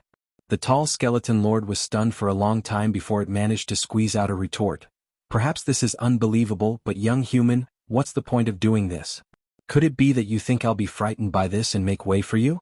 What can a newly promoted elementalist do? Although it said so, there was a trace of uncertainty in its tone. Because who knew if this damned young man would come up with something else? But Brando only glanced at it. He lowered his eyelids and silently checked his stats. After becoming an elementalist, his elemental pool had increased by 2 slots, and his fire elemental pool had increased by 3 slots. His light and dark elemental pools had also been opened, each with 2 slots. This was not out of Brando's expectations. It was much lower compared to the players. But it did not matter, this was just the first step. Because for this night, the show had just begun. Brando opened up his experience lock for the second time. He paused for a moment and immediately pointed to the elementalist class he had just obtained. Elementalist Level 1 Experience Requirement, 6. Agree. Elementalist Level 2 Experience Requirement, 10. Agree. Elementalist level 10 experience requirement, 610. Pharaoh's face suddenly changed. How? How is this possible? She looked at Brando blankly and almost blurted out. But if she was in disbelief before, this wild elf young lady suspected that she was dreaming at this moment. Brando's rapidly increasing elemental density was like a myth, weaving a strange dream. She never thought that an elementalist could increase his strength so quickly. No, this was not just a matter of fast speed. This was simply like sitting on a rocket. Unless it was God's chosen, it was impossible for anyone to reach the heavens in a single step. But God had long since disappeared from the earth.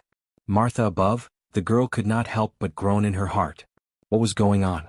But Brando did not seem to care about the feelings of the people around him, because his level was increasing step by step. Elementalist level 17, experience requirement, 4620. Elementalist level 18, experience requirement, 6333. Elementalist level 22, experience requirement, 12870.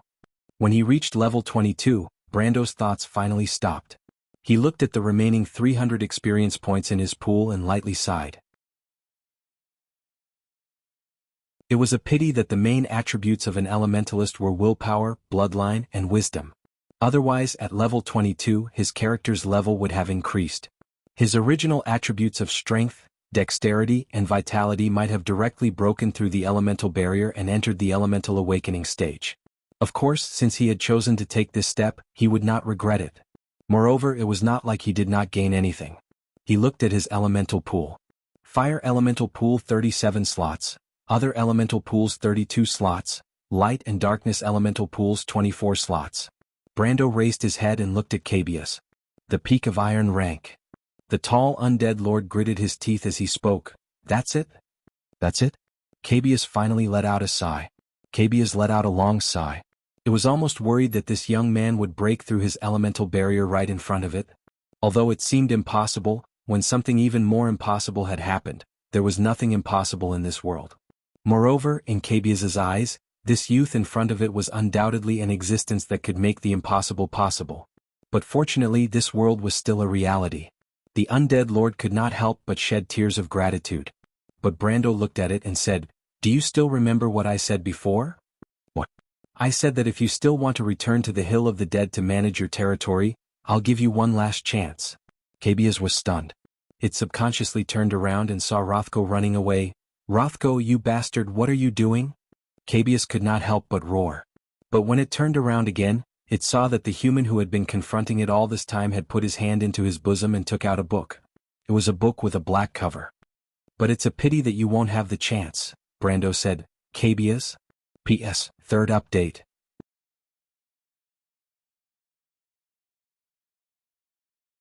Chapter 232. Brando flipped open the book. Page 17, line 2. His slender fingers stopped there. "Unlocking this card requires 100 points of wealth." The book replied. A card appeared in his hand.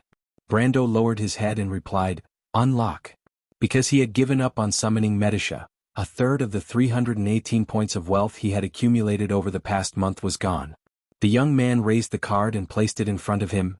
Starry sky reflection, mysterious and complicated. He pressed his index finger, thumb and middle finger on the card and showed it. Display card, Eternal Sphere. Eternal Sphere, Myriad Spectacles 9, 10 choose 10 mana, treasure, fantasy wondrous item, tap pay 5 choose. You choose the next card to enter the field and provide it with a perfect replica. The Eternal Sphere can only maintain a single illusion on the field. Starry sky reflection, mysterious and complicated. Brando paid 10 fire EP, but his mana was also depleted. The card floated in the air and turned into a mysterious light array. Then, a ball of mercury the size of a fist with 17 brass rings around it floated out of the array and stopped not far from Brando's left shoulder. Cabius was slightly taken aback when it saw this little toy, but the soul fire in its eye sockets immediately shrunk back. As an undead that was most sensitive to mana ripples and soul energy, it immediately sensed that something was amiss. This was a fantasy treasure, a gold-tier magic item. Cabius could not imagine how a silver-tier summoner and a peak iron-tier elementalist could summon a fantasy treasure. But it finally felt a sense of threat, and it could not let the opponent continue to prepare.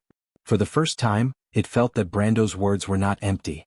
Even though it knew that it would be difficult to win against the opponent's strange elemental power, an inexplicable sense of urgency drove it to grip the short spear in its claws.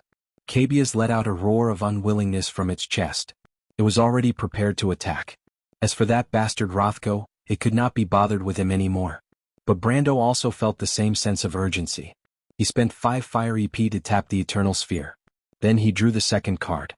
This was the card of fate that he had always prepared in his 4 hands. He raised the card, put it down and said, "The light of mercy descends from heaven, and the emissary of God goes forth from the light."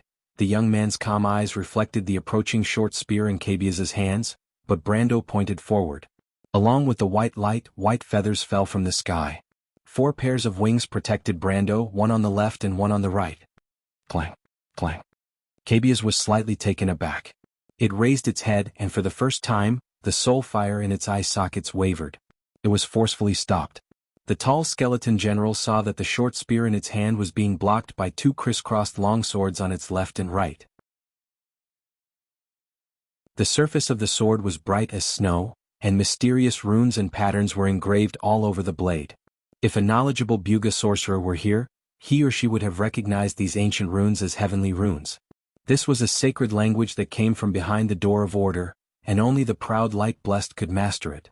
Cabias raised its head. In its eyes, 2 angels made of light flapped their 4 pairs of wings and floated around the young man. They arrogantly raised their chins and looked at it with a look of disdain. The long swords in their hands were crisscrossed, blocking its path forward. Brando stood behind the crisscrossed long swords with a black tome in his hand. He raised his head and looked at the skeleton general with a calm gaze. "Upper Silver Tier." The skeleton general squeezed out the words one by one. Brando smiled at it. The flames in Cabias's eyes were about to burst out. It growled and took a step back. Upper Silver Tier was not enough to stop it. Even if it was caught off guard in front of a middle gold tier, a silver tier existence was nothing but cannon fodder. It used its gigantic skeletal claws to push against the ground and used the momentum to leap forward. The short spear in its hand drew a dazzling red line in the air. Brando took a step back and ordered the 2 angels to block it. With a loud bang, the 2 angels were sent flying. But that was enough. When the pristine archangel entered the battlefield, Brando had already retrieved the Wind Spirit Spider and Highland Squire from the graveyard. When the pristine archangel enters the battlefield, choose a non-black card from your graveyard and shuffle it into your deck. Cabias broke through the defenses of the 2 angels in an instant, but it had already raised a gray-white Highland Squire card and flicked it forward. Highland's Courage. In a flash of white light, the long-awaited young man rushed out of the magic circle with his hands on his head. "By the name of Martha, my lord." The Shire rolled forward and screamed with a familiar voice, "I can't believe you got me out so quickly.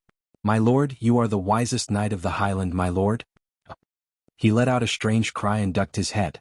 An angel had already flown over his head and crashed into a pile of rubble not far away with a loud boom.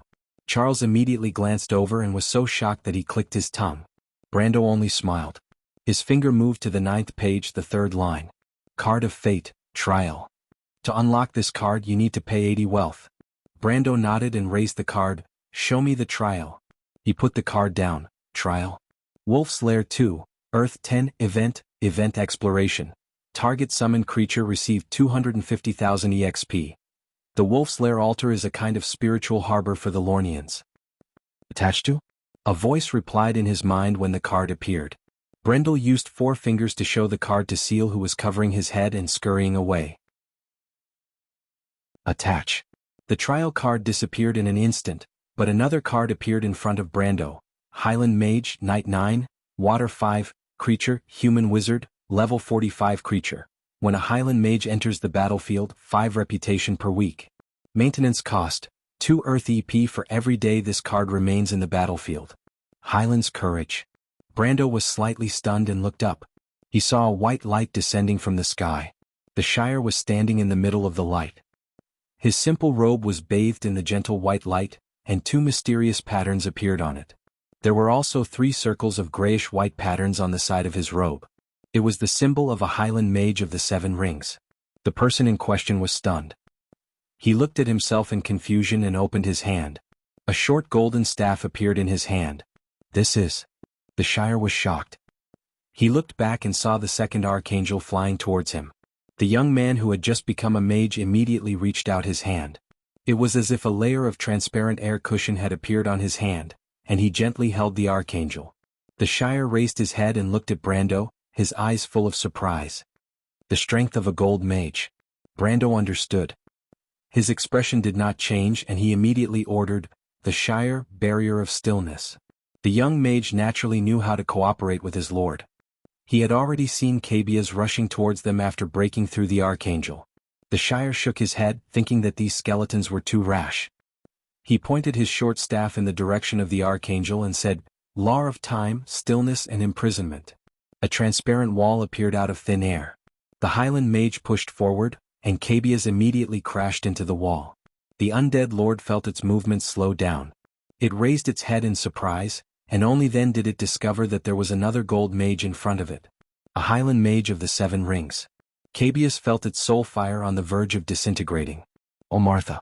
Is this guy's reinforcements unlimited? How many gold mages does he have?" The undead lord's jaw cracked open, and the soul fire in its eye sockets dimmed. For the first time, it felt the shadow of defeat looming over it. Unlike warriors, mages were weak in self-defense, but their spells were terrifyingly powerful. This was especially true for Highland mages, whose spells were strange and unavoidable. Once a warrior of the same rank or even a higher rank was entangled in a mage's spell, it was basically a guaranteed defeat. Moreover, this was the work of a great mage of the 7 rings. It knew that its only chance was to end the battle before the Shire could cast a spell, but Brando, who was standing in front of him, had cut off the undead lord's last shred of hope. Brando held a large tome in his hand, looking at the tall undead lord with pity, and then shook his head. "Farewell, Cabias," he said softly. His expression deeply pierced Cabias's heart. It struggled unwillingly in the static barrier, roaring and roaring at a high frequency from its chest. However, in this transparent barrier, it could only feel heavy shackles binding its limbs. Its movements were as slow as a snail's. At the same time, Brando finally revealed his last summoning card. Wind Spirit Spiders. Brando was no longer the same as when he was in the auction house. With his abundant mana, he could summon an army of 50 spiders. When the densely packed sky blue spiders landed on the street, everyone, including the Shire, was stunned.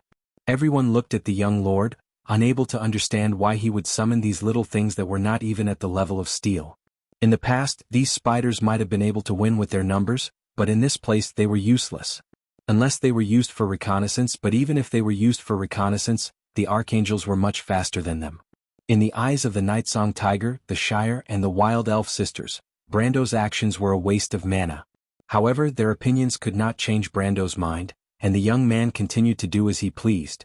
He cut his hand, and the remaining 3 cards were Holy Sword, White Sunblade and Golden Battle Flag. Brando took out the card of Fate, Holy Sword. He raised the card, paid the fee and attached the card to the Wind Spirit Spider card. At that moment, everyone saw the image of a winged holy sword floating behind each of the Wind Spirit Spiders, as if they were holy swords floating in the air. There were 50 of them. As expected, Brando smiled. He raised his hand, and the Wind Spirit Spiders immediately formed a huge square formation behind him. It looked like a square formation formed by shining holy swords in the sky. Brando looked at the Shire. "This?" The young wizard was tongue-tied for a moment. "That's why I gave this move a name." Brando turned around and looked at Cabias, who was still trapped in the barrier, and said, "Let's call it the Dragon Rider system." He raised his hand and waved his 5 fingers. Dragon Riders attack. Author's note: for chapters today, what time will it be tomorrow? If you want to know what will happen next, please go to www.gdn.com. There are more chapters. Support the author, support the original reading. Chapter 234. 50 golden flames were ignited in an instant. The dazzling beam of light swept across the spiritual armor around the undead lord's body like a stream of hot steel. A circle of ripples spread out, and the light spots splashed, cracked, or deviated like water splashes. However, the spiritual armor was also fading and collapsing. The temperature rose rapidly, deflecting the light rays. Cabias's face was distorted by the steam, and the spiritual armor finally crumbled. Madara? The undead lord's roar reverberated in the night sky, and the beams of light flashed 3 times in the darkness. "Oh Martha, that idiot!" Roscoe stood in the alley, the soul fire in his eyes reflecting the beautiful golden lines under the night sky. He couldn't help but curse with his teeth clenched. Then he leaned weakly against the wall and slowly slid to the ground. He shook his head. He used to think that he was a genius. When Haku raised his head, his golden eyes squinted slightly. He threw away the corpse in his hand as if he was throwing away a toy. He could feel his spiritual barrier, absolute seal, shaking. There shouldn't be anyone stronger than me on the battlefield. The Black Knight was doubtful, and a deep light flashed in his eyes. However, at that moment, everyone on the battlefield felt a throbbing in their souls. This throbbing feeling swept across the entire battlefield in an instant.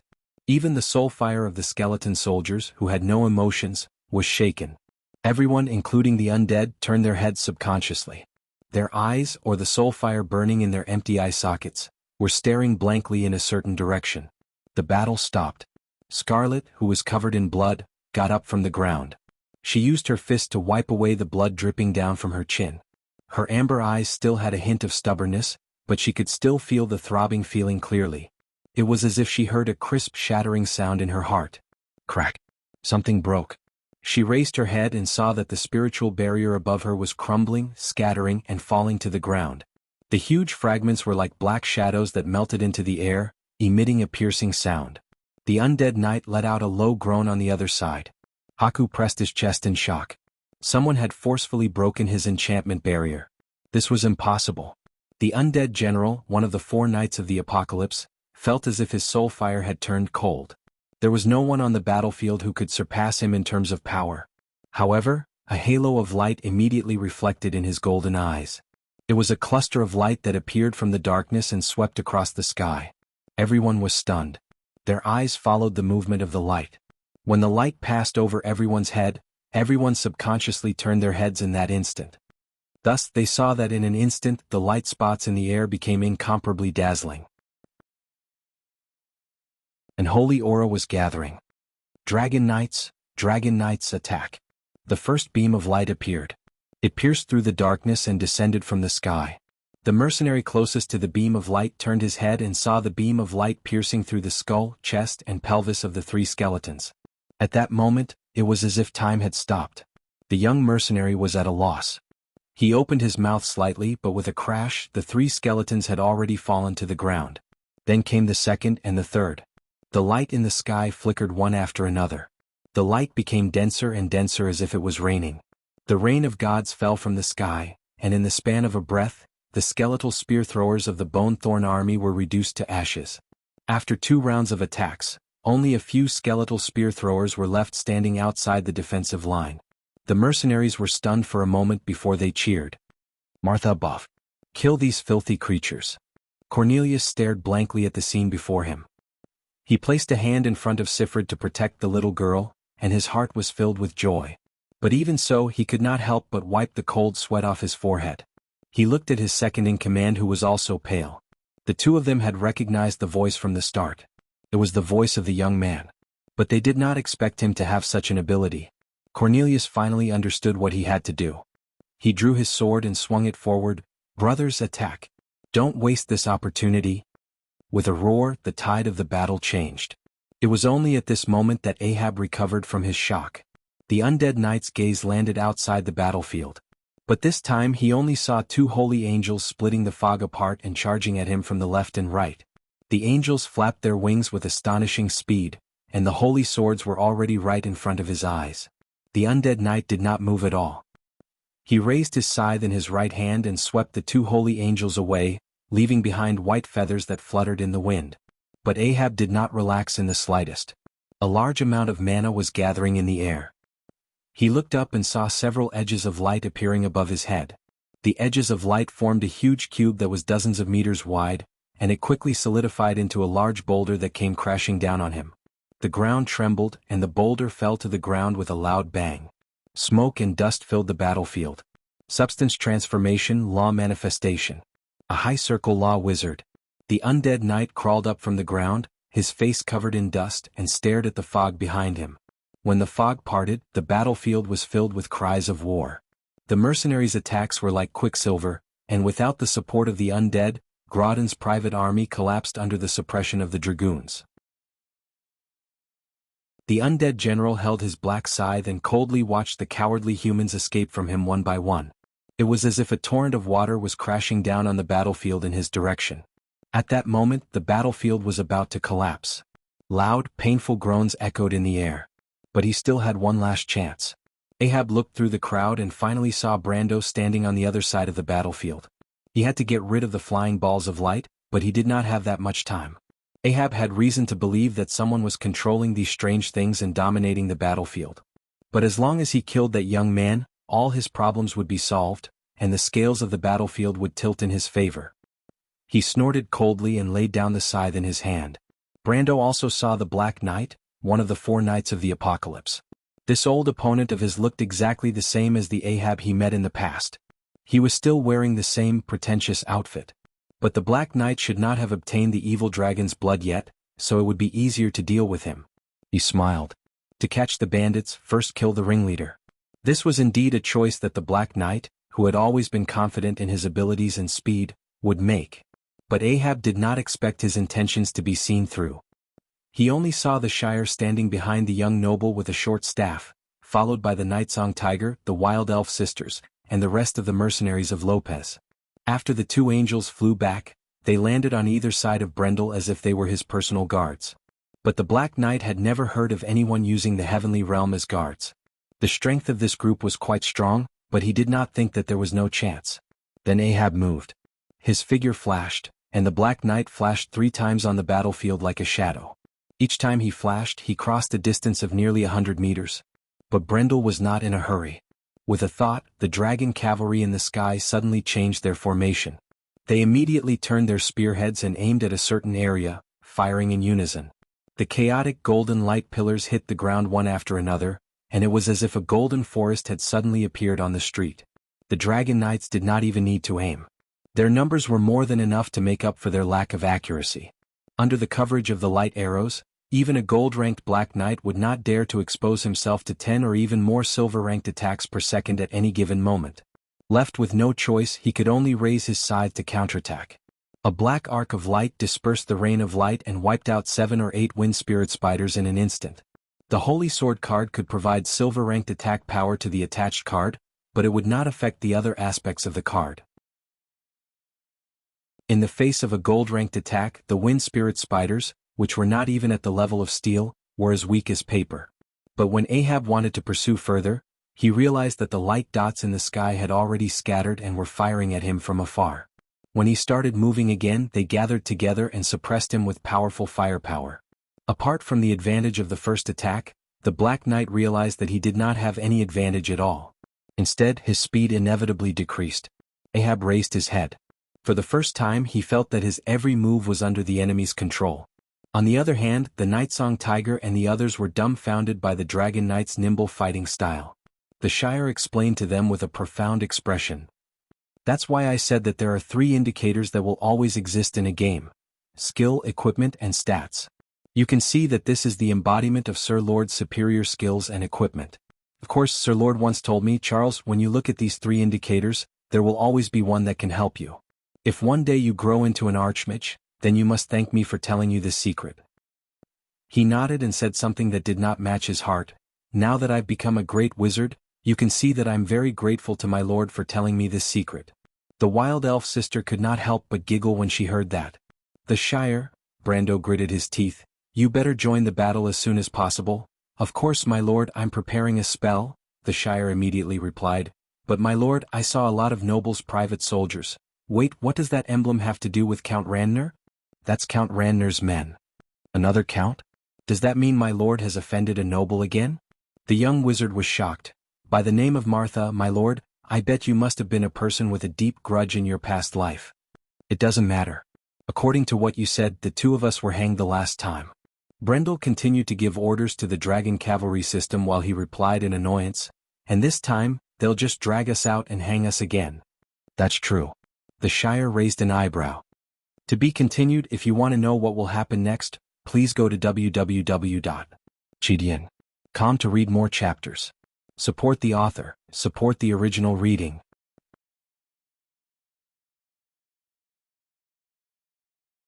Chapter 235. The Shire's spell was finally completed.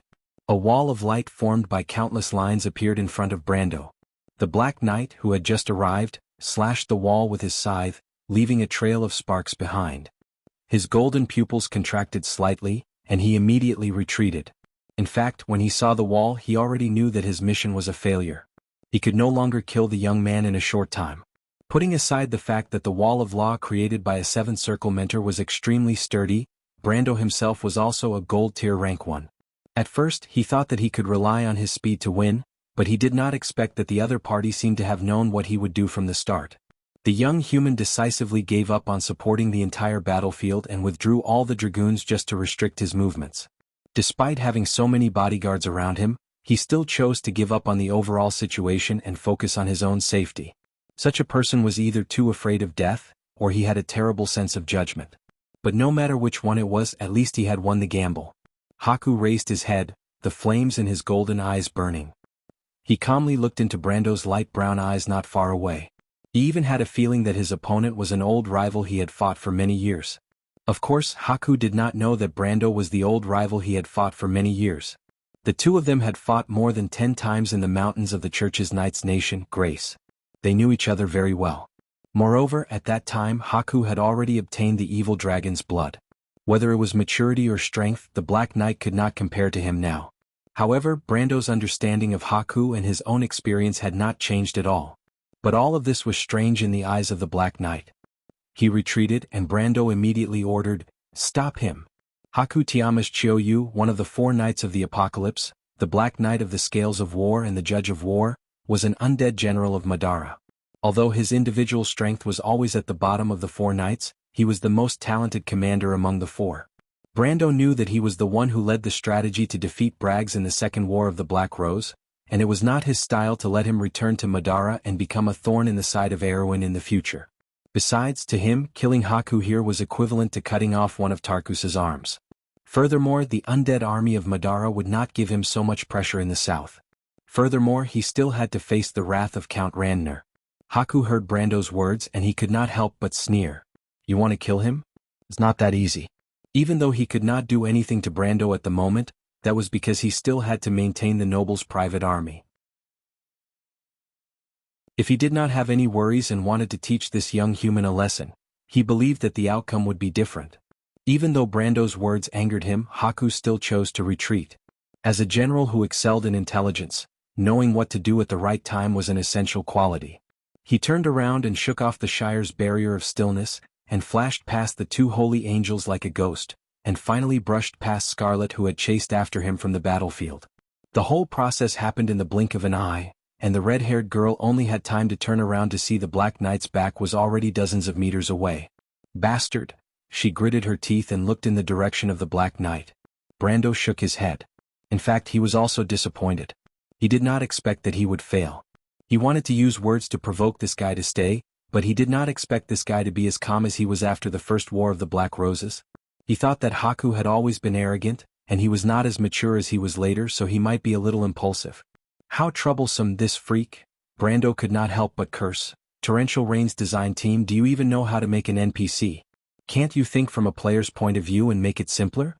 Bastard." But he immediately thought of another problem and turned to the Shire. "The Shire, go find Cornelius. He might need your help, and I'm worried that Haku will take Groudon away." "Cornelius? A mercenary commander. He's one of us now." "What should I do, my lord? Are you a mage or am I a mage?" "Act according to the circumstances," Brando replied. "If that silly girl Freya can become the goddess of war, I believe you can do the same." "It's nothing," Brando replied with a straight face. "I'm just helping her plan her life." "Understood," the Shire bowed. "It's an honor." "Go." Brando nodded. The Shire could not help but sigh when he saw the red-haired girl limping towards him. "She really looks like Miss Freya, my lord. So this is your type." But before he could finish his sentence, Scarlet rolled her eyes. Scarlet gritted her teeth and glanced at the Shire before walking past him to Brando's side. "Scarlet?" Brando asked. "Yes." Scarlet was slightly surprised. Brando looked at her. "I'm fine." Scarlet wiped the blood off her face and replied casually, "But my lord Medisha, she..." "I know." Brando nodded. "But it doesn't matter. I still have enough light elemental energy to save Medisha." Scarlet glanced at the young lord. She vaguely knew the relationship between the Silver Fairy Princess and this young lord. Even though it was a little strange, she nodded and did not ask any more questions. She just needed to make sure that Medisha was fine. Even though Brando did not reply, she got the answer she wanted from his face. She knew that Brando was not the kind of person who would be indifferent to his subordinates' deployment. The situation on the battlefield was changing. In fact, the mercenaries had already crossed the last line of defense of the nobles' private army. After Haku retreated, he immediately ordered the nobles to retreat into the inner city. But he did not expect that his order would cause the situation on the battlefield to become even more difficult to deal with. The Black Knight was used to commanding an undead army in battle. Even though he understood the habits of humans, he was not as good as the human generals when it came to understanding human nature. Without the support of the undead, Groudon's private army had no place to stand. Their morale was already shaken, and the nobles' private army completely lost their confidence when they heard the order to retreat. They scattered along the 5 streets like ducks being chased out of 1,000 miles. Brendel ordered the Nightsong Tiger to tell Cornelius not to kill them all before they entered the inner city. Otherwise, these arrogant and domineering nobles' private soldiers would probably be crying for their parents by now. Mr. Tyamas could only stare at the scene with his mouth agape. When the Black Knight got on his horse and saw the army scattering, he couldn't help but curse, "Fools!" But cursing was meaningless. Haku understood that. He looked up and saw the light spots that seemed to be cruising in the night sky.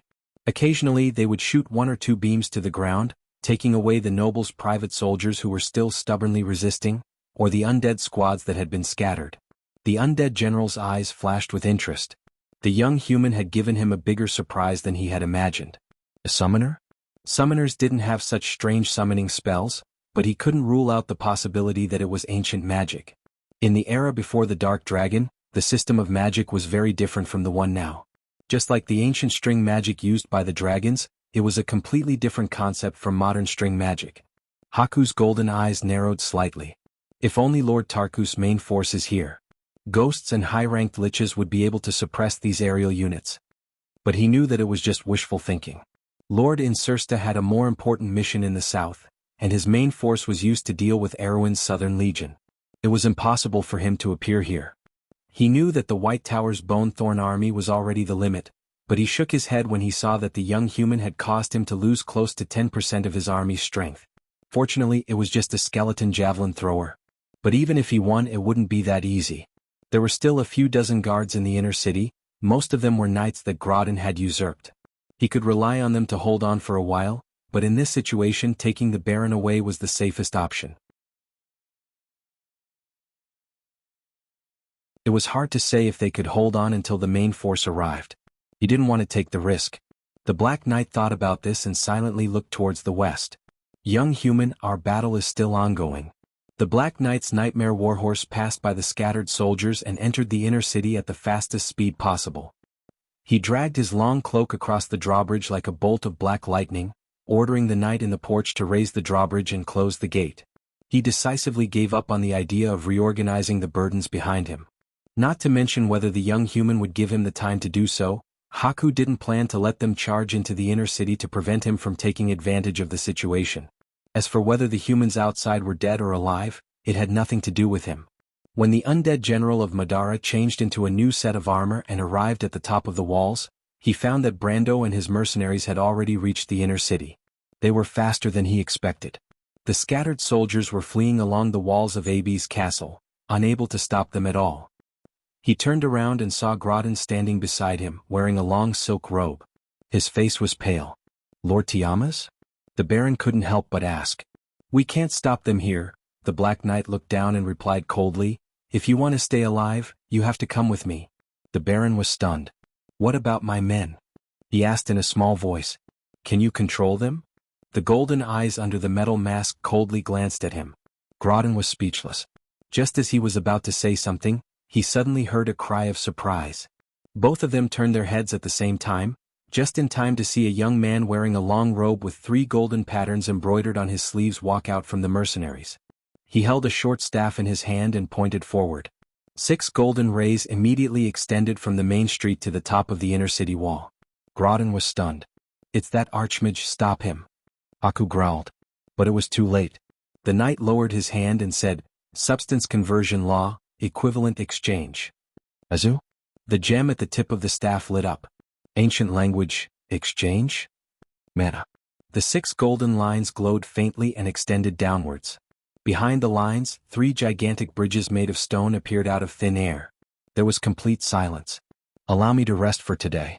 My gallbladder is about to burst from exhaustion. I have to cut it off as soon as possible. If you want to know what will happen after this, please go to www.chidian.com to read more chapters. Support the author, support the original reading.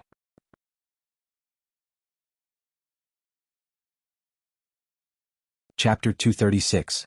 6 dark and cold stone bridges rose from the Shire's staff and crashed into the inner city walls. The ground shook violently as Grodin's knights climbed up from behind the walls. They were terrified to find that there was no longer any obstacle between them and their enemies. The battlefield was silent for a moment.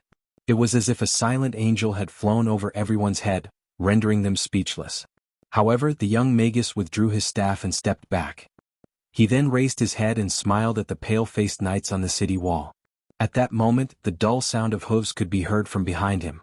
The mercenaries' cavalrymen rushed out from the Shire's back and overtook the young wizard in an instant.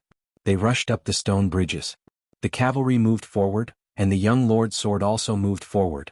Brendel's sword reflected the cold light of the stars and remained motionless, as if it was responding to the same command. Attack. Destroy the enemy.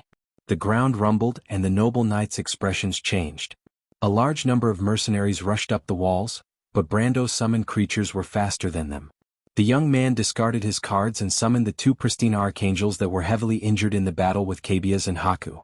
He took out Medusa's card from the graveyard and ordered the pristine archangels to attack. The archangels of light flapped their wings and flew over everyone's heads. In an instant they reached the top of the city wall, and with a flash of their swords, heads fell to the ground. Although the strength of an upper silver tier was nothing in front of Cabias and Haku, it was like an insurmountable mountain to these noble knights. With Cabias as the center, the knights retreated one after another. Their only choice seemed to be to flee in panic, and a large number of them had no choice but to turn around and push each other down the tower. Soon a gap was created in the wall. Bai Lung coldly snorted when he saw this. He did not say a word and dragged Grodin into the castle. To him, the lives of these humans did not matter to him. He only wanted to make sure that Grodin was in good condition. Brando, who had been paying attention to the battle, saw the same scene. He smiled. Haku still doesn't understand the nature of humans. The young wizard lowered his head and whispered something to Scarlet.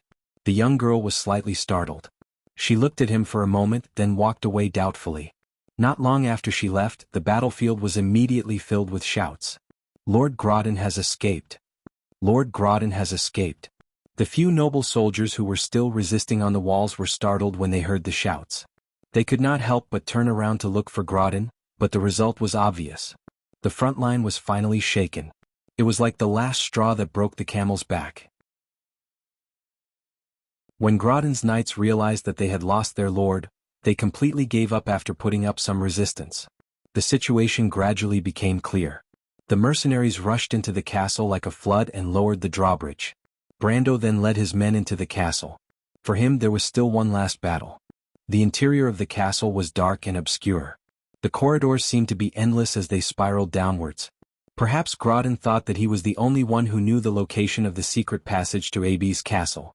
Unfortunately, this was nothing to Brando. This was the innate advantage of his other soul. When the Baron and Madara's undead general entered the hall, the young wizard followed behind them. Both sides entered the hall at the same time. Both sides stopped when they saw each other. Brando, Scarlet, and the Shire were on one side, while Grodin and Haku were on the other. The Baron did not expect this to happen. At that moment, he was stunned and almost thought that he had been betrayed by someone. For a moment, both sides were separated by a long table and did not move. The hall was still the same hall. It was as if the scene from the day before had reappeared. Even the atmosphere was astonishingly similar. Under the eerie silence, the air in the hall seemed to have stopped moving. Brando raised his head and looked at the beautiful red crystal chandelier on the ceiling.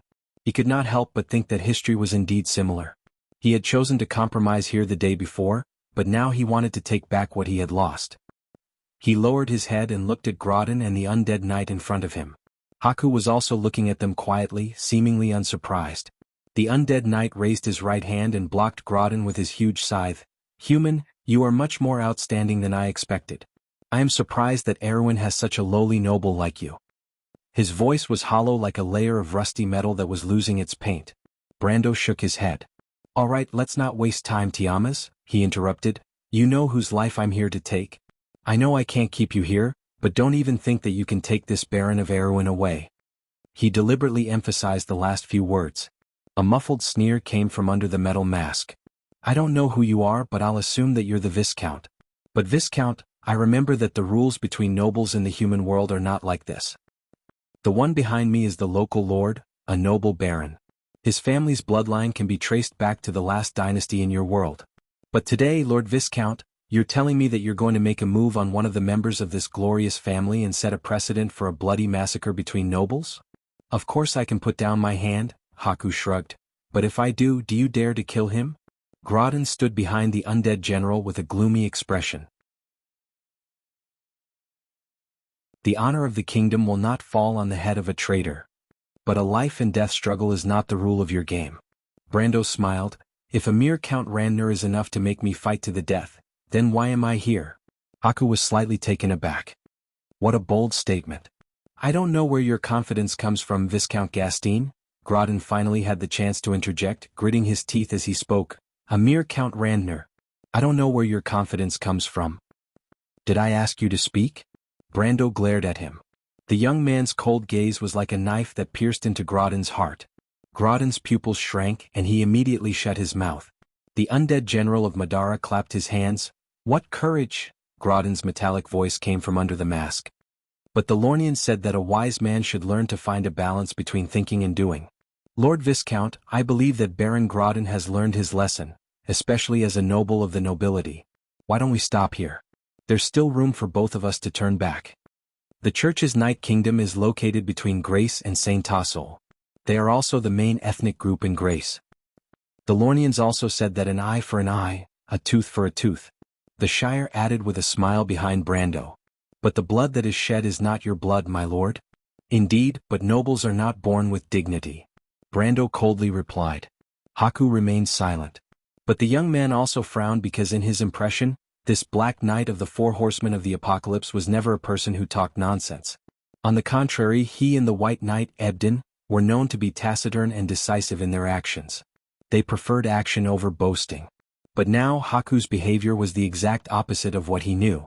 He did not think that it was because Haku's current personality had changed drastically since then. There was only one reason left. Was Groudon that important? He did not know what kind of agreement Madara had with the Randner family. What made him even more suspicious was Haku's intention to stall for time. However, the best way to break an unknown trap was to prevent them from getting what they wanted. Brando did not say a word. He stretched out his right hand and placed it on the hilt of his sword. With a light push, he took a step forward. As soon as he moved, a cold aura spread across half of the hall. Haku did not move, but Groudon, who was behind him, took 3 steps back and almost fell to the ground. The Baron finally managed to stand up with a red face. He gritted his teeth as he looked at Brendel, but his heart was filled with disbelief. Even though he was just an iron-rank swordsman, he could still feel the true strength that Brendel had displayed. He had grown stronger again. Groudon could not believe that a person could become so strong in a day and a night. Of course, he did not think that it was an illusion brought about by the fact that he was an elementalist. The only possibility he could think of was that Brendel was hiding his strength. He immediately whispered this to Haku. The Black Knight nodded and looked at Brando with a playful expression. It was impossible for Cabiaz's report to be wrong. However, Groudon would not lie to him. Moreover, he had experienced it himself. Who should I believe? However, the undead general of Madara remained calm and asked, Viscount, are you not going to think twice before acting? Tiamas, interfering in the affairs of humans is not beneficial to you. Brando shook his head. You know that you can't leave with Groudon. If that's the case, why do you want to fight a meaningless battle with me? Step aside, I know this is not your habit. Haku shook his head. He looked at Brando approaching and used his scythe to keep a distance from the Baron. This battle is not necessary for Viscount Groudon, but it's different for me. Even though Madara does not have the tradition of forming an alliance with the living, there's a first time for everything. If we abandon our allies the first time, it won't be good for our reputation. He smiled under his mask. Moreover, you're right about one thing. It will be difficult for me to protect the Baron when he's surrounded by powerful enemies, Mr. Iamus. Groudon was startled, his face turning pale as he hurriedly asked. P.S. Thank you for your support. Even though the highest order of subscriptions didn't change much, the average order of subscriptions increased a lot. Thank you.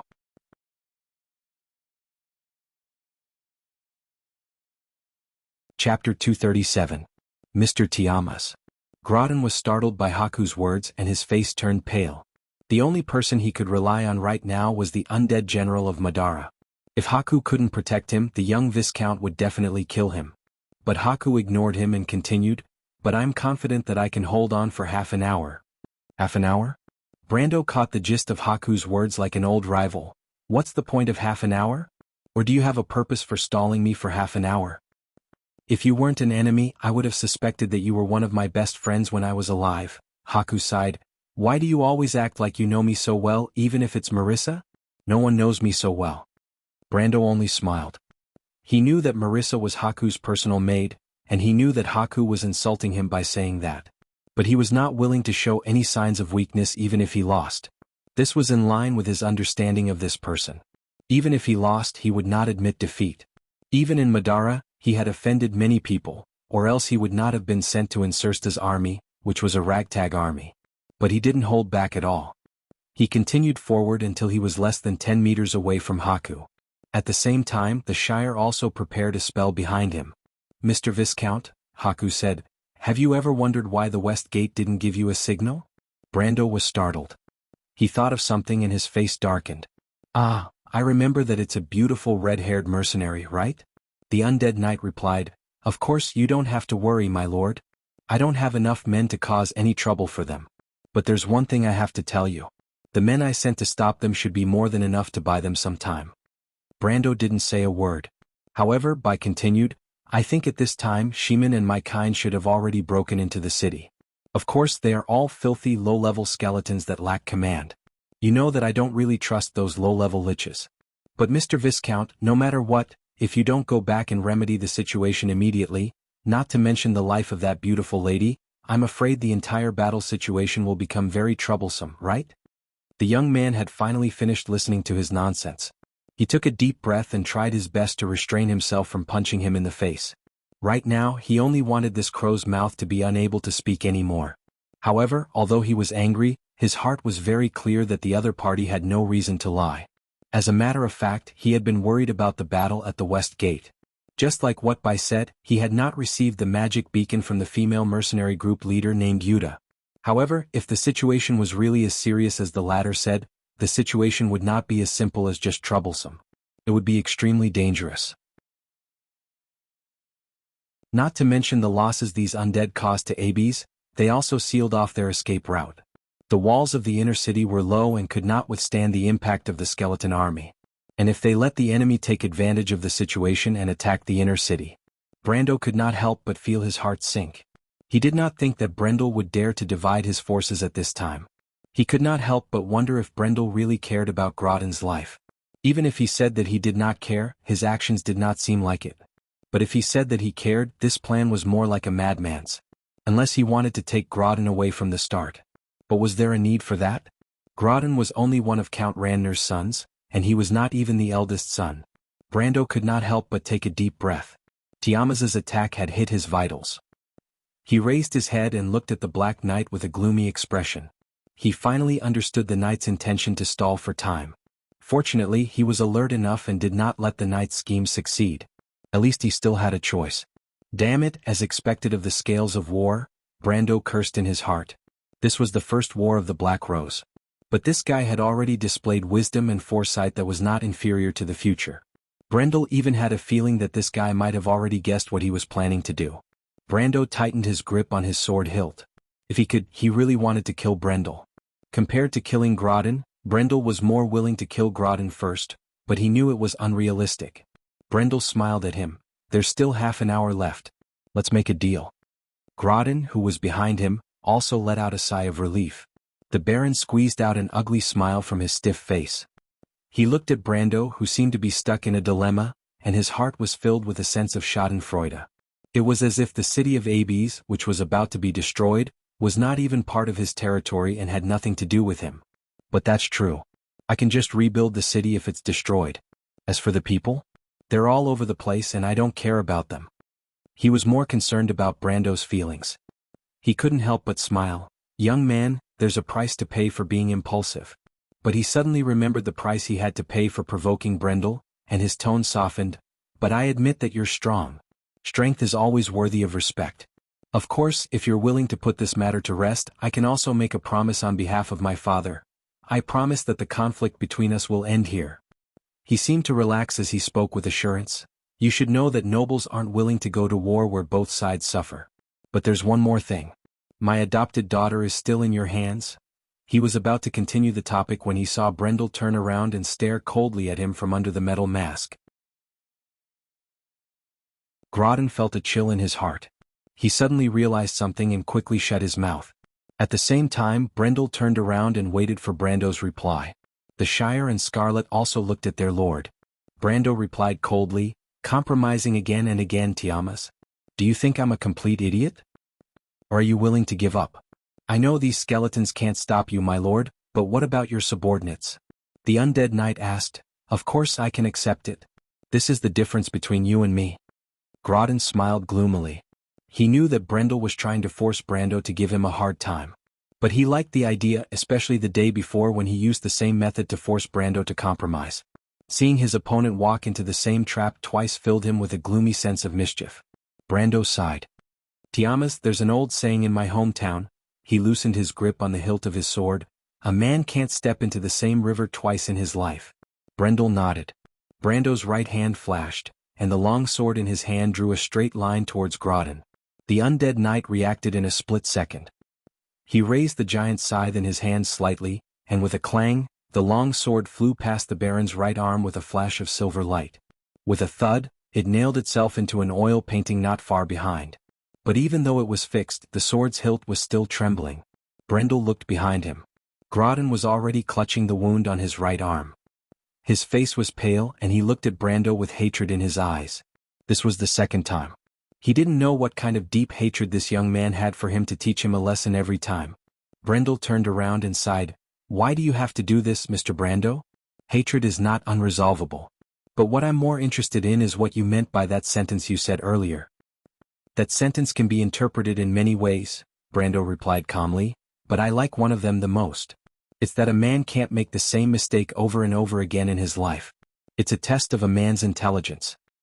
So, Brendel looked at him, you want to fight me? That's right. The undead knight's grip tightened, and his metal gauntlets tightened around his scythe. He stared at Brendel and said, then give it a try. I'm looking forward to seeing if you can get around me in a shorter amount of time. The spiritual armor formed by the soul fire expanded in an instant, forming a silver wall that was close to solidifying. Brando looked at him and shook his head. Tiamas, what did you get wrong? What do you mean? Brendel asked. In fact, I've already avoided you, Brendel said calmly. His gaze swept past the knight's shoulder and landed on the long sword that was stuck in the painting. The sword was still trembling, and its tip was pinned to a card that no one else could see. It was a card depicting a unicorn knight. The elven flag flutters high, the heart shines, the sword shines. Come out, Medisha. A mournful scream rang out. Brendel turned around and saw a silver knight's spear piercing through Grodin's chest. The Baron's face was still filled with disbelief. He used all his strength to turn around, but the spear only retracted slightly, and a stream of blood shot out. Grodin fell to the ground like a pile of rotten meat. The undead knight turned around and glared at Brendel.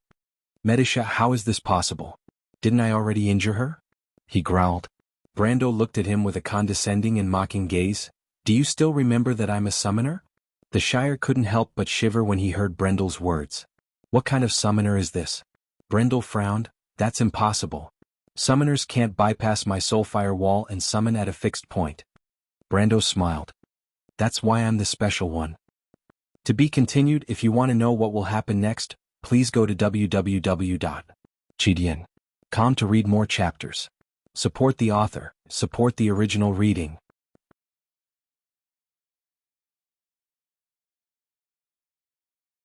Chapter 238. The slender sword pierced through the skull, and the last undead terracotta also lost its strength and fell to the ground. The female mercenary with long red hair held her sword with one hand and panted heavily as she looked around. Her emerald eyes reflected the corpses and skeletons on the ground. The battle was over. Although they paid a heavy price, they managed to repel the attackers. Jana heaved a sigh of relief and sheathed her rapier in a black leather sheath. "Leader!" A shout came from behind. She turned around and saw a young man running out of the crowd. The female mercenary saw the young man running in front of her, but she stopped him and said, "No need to say anything, leave some people behind to take care of our injured brothers. The rest of you come with me. We've wasted enough time, we need to take control of the west gate before the undead army arrives." "Wait." The young man called out to him breathlessly. "What's wrong?" Yuta frowned. "It's too late," the young man said loudly. "When we were fighting with the monsters, Rat, and the others saw the magic beacon from the south. Leader, it's too late, the undead have already arrived. If we go there now, we'll only face the undead army." The female mercenary leader stopped and looked at him. "What else did Rat say?" "Rat said that our only choice is to give up. We'll break through the encirclement to the north and leave Abes. If the undead come, we'll all die here. If we leave, what about the others? Leader, can we change anything by staying here?" The young man said anxiously. "Bastard." The female mercenary leader punched the wall. "Tell our people to prepare. Tell the owls, gray wolves, and brown bears to lead people along the 3 streets.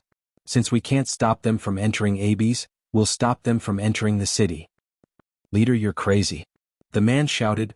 "We have less than 300 people and there are thousands of them. We can't stop them without the city walls." The female mercenary leader pressed her chest and gritted her teeth. "We have to stop them even if we can't. Do you want me to break my promise?" "Leader." The young man was startled. "What are you waiting for? But is it worth it for a noble?" The youth took a deep breath. "That young man is also a noble. He only helped us because of the conflict between him and Groton. In the end, they were still the same kind of people. Why should we fight for people like them?" The man gritted his teeth and shouted at her. "Leader, your sister and parents died in the hands of those damned nobles. Most of the brothers under your command also had the same experience. Everyone respected you, so we came together. Why should we die here for that kind of person? Let them fight amongst themselves."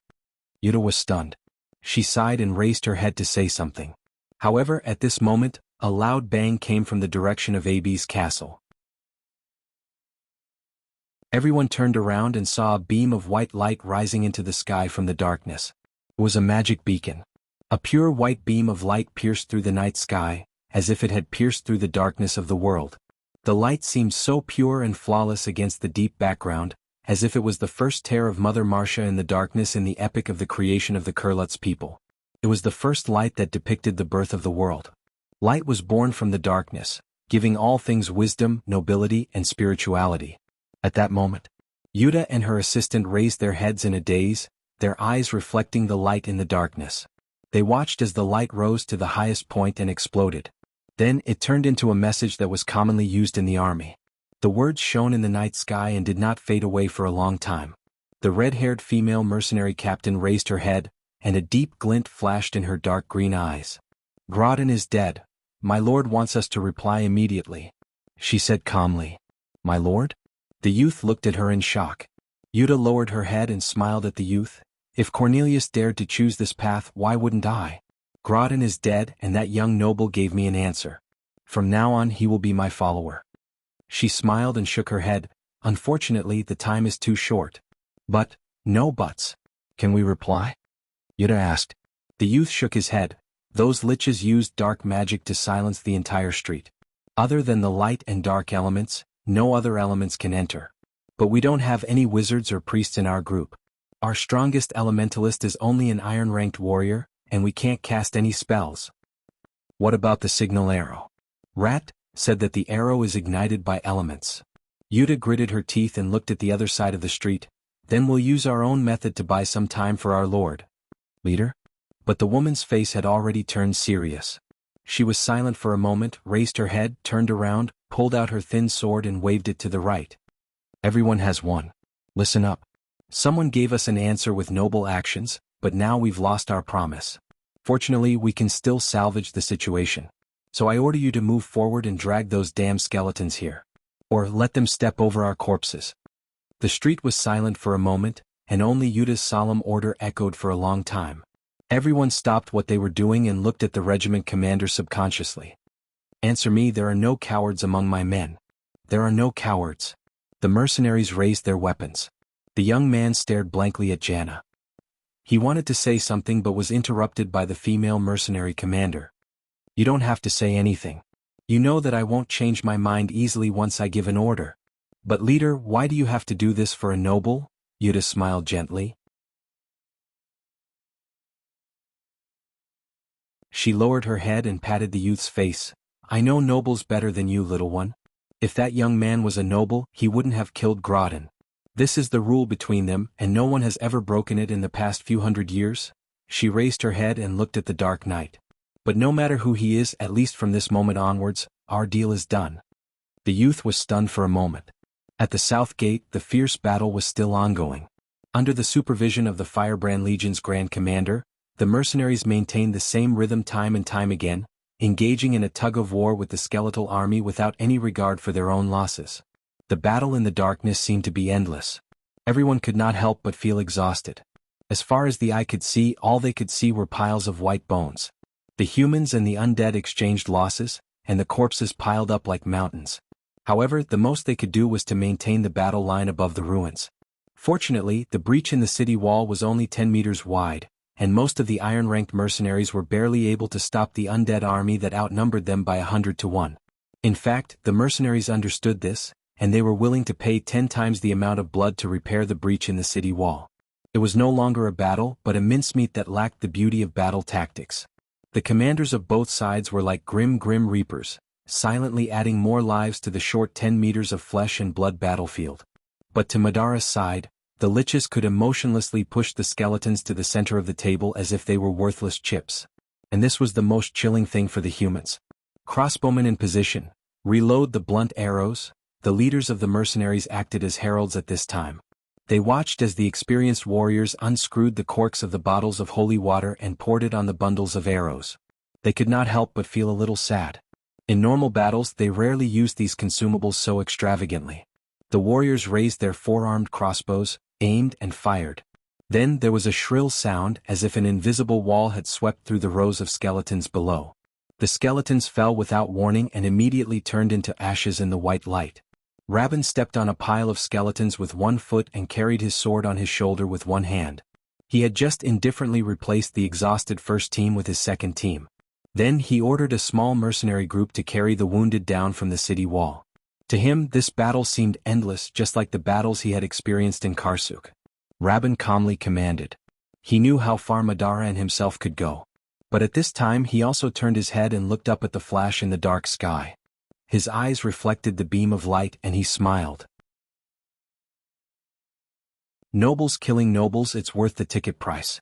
But it's the first time I've seen them use methods other than conspiracy, poison, and assassination. That young man is really barbaric.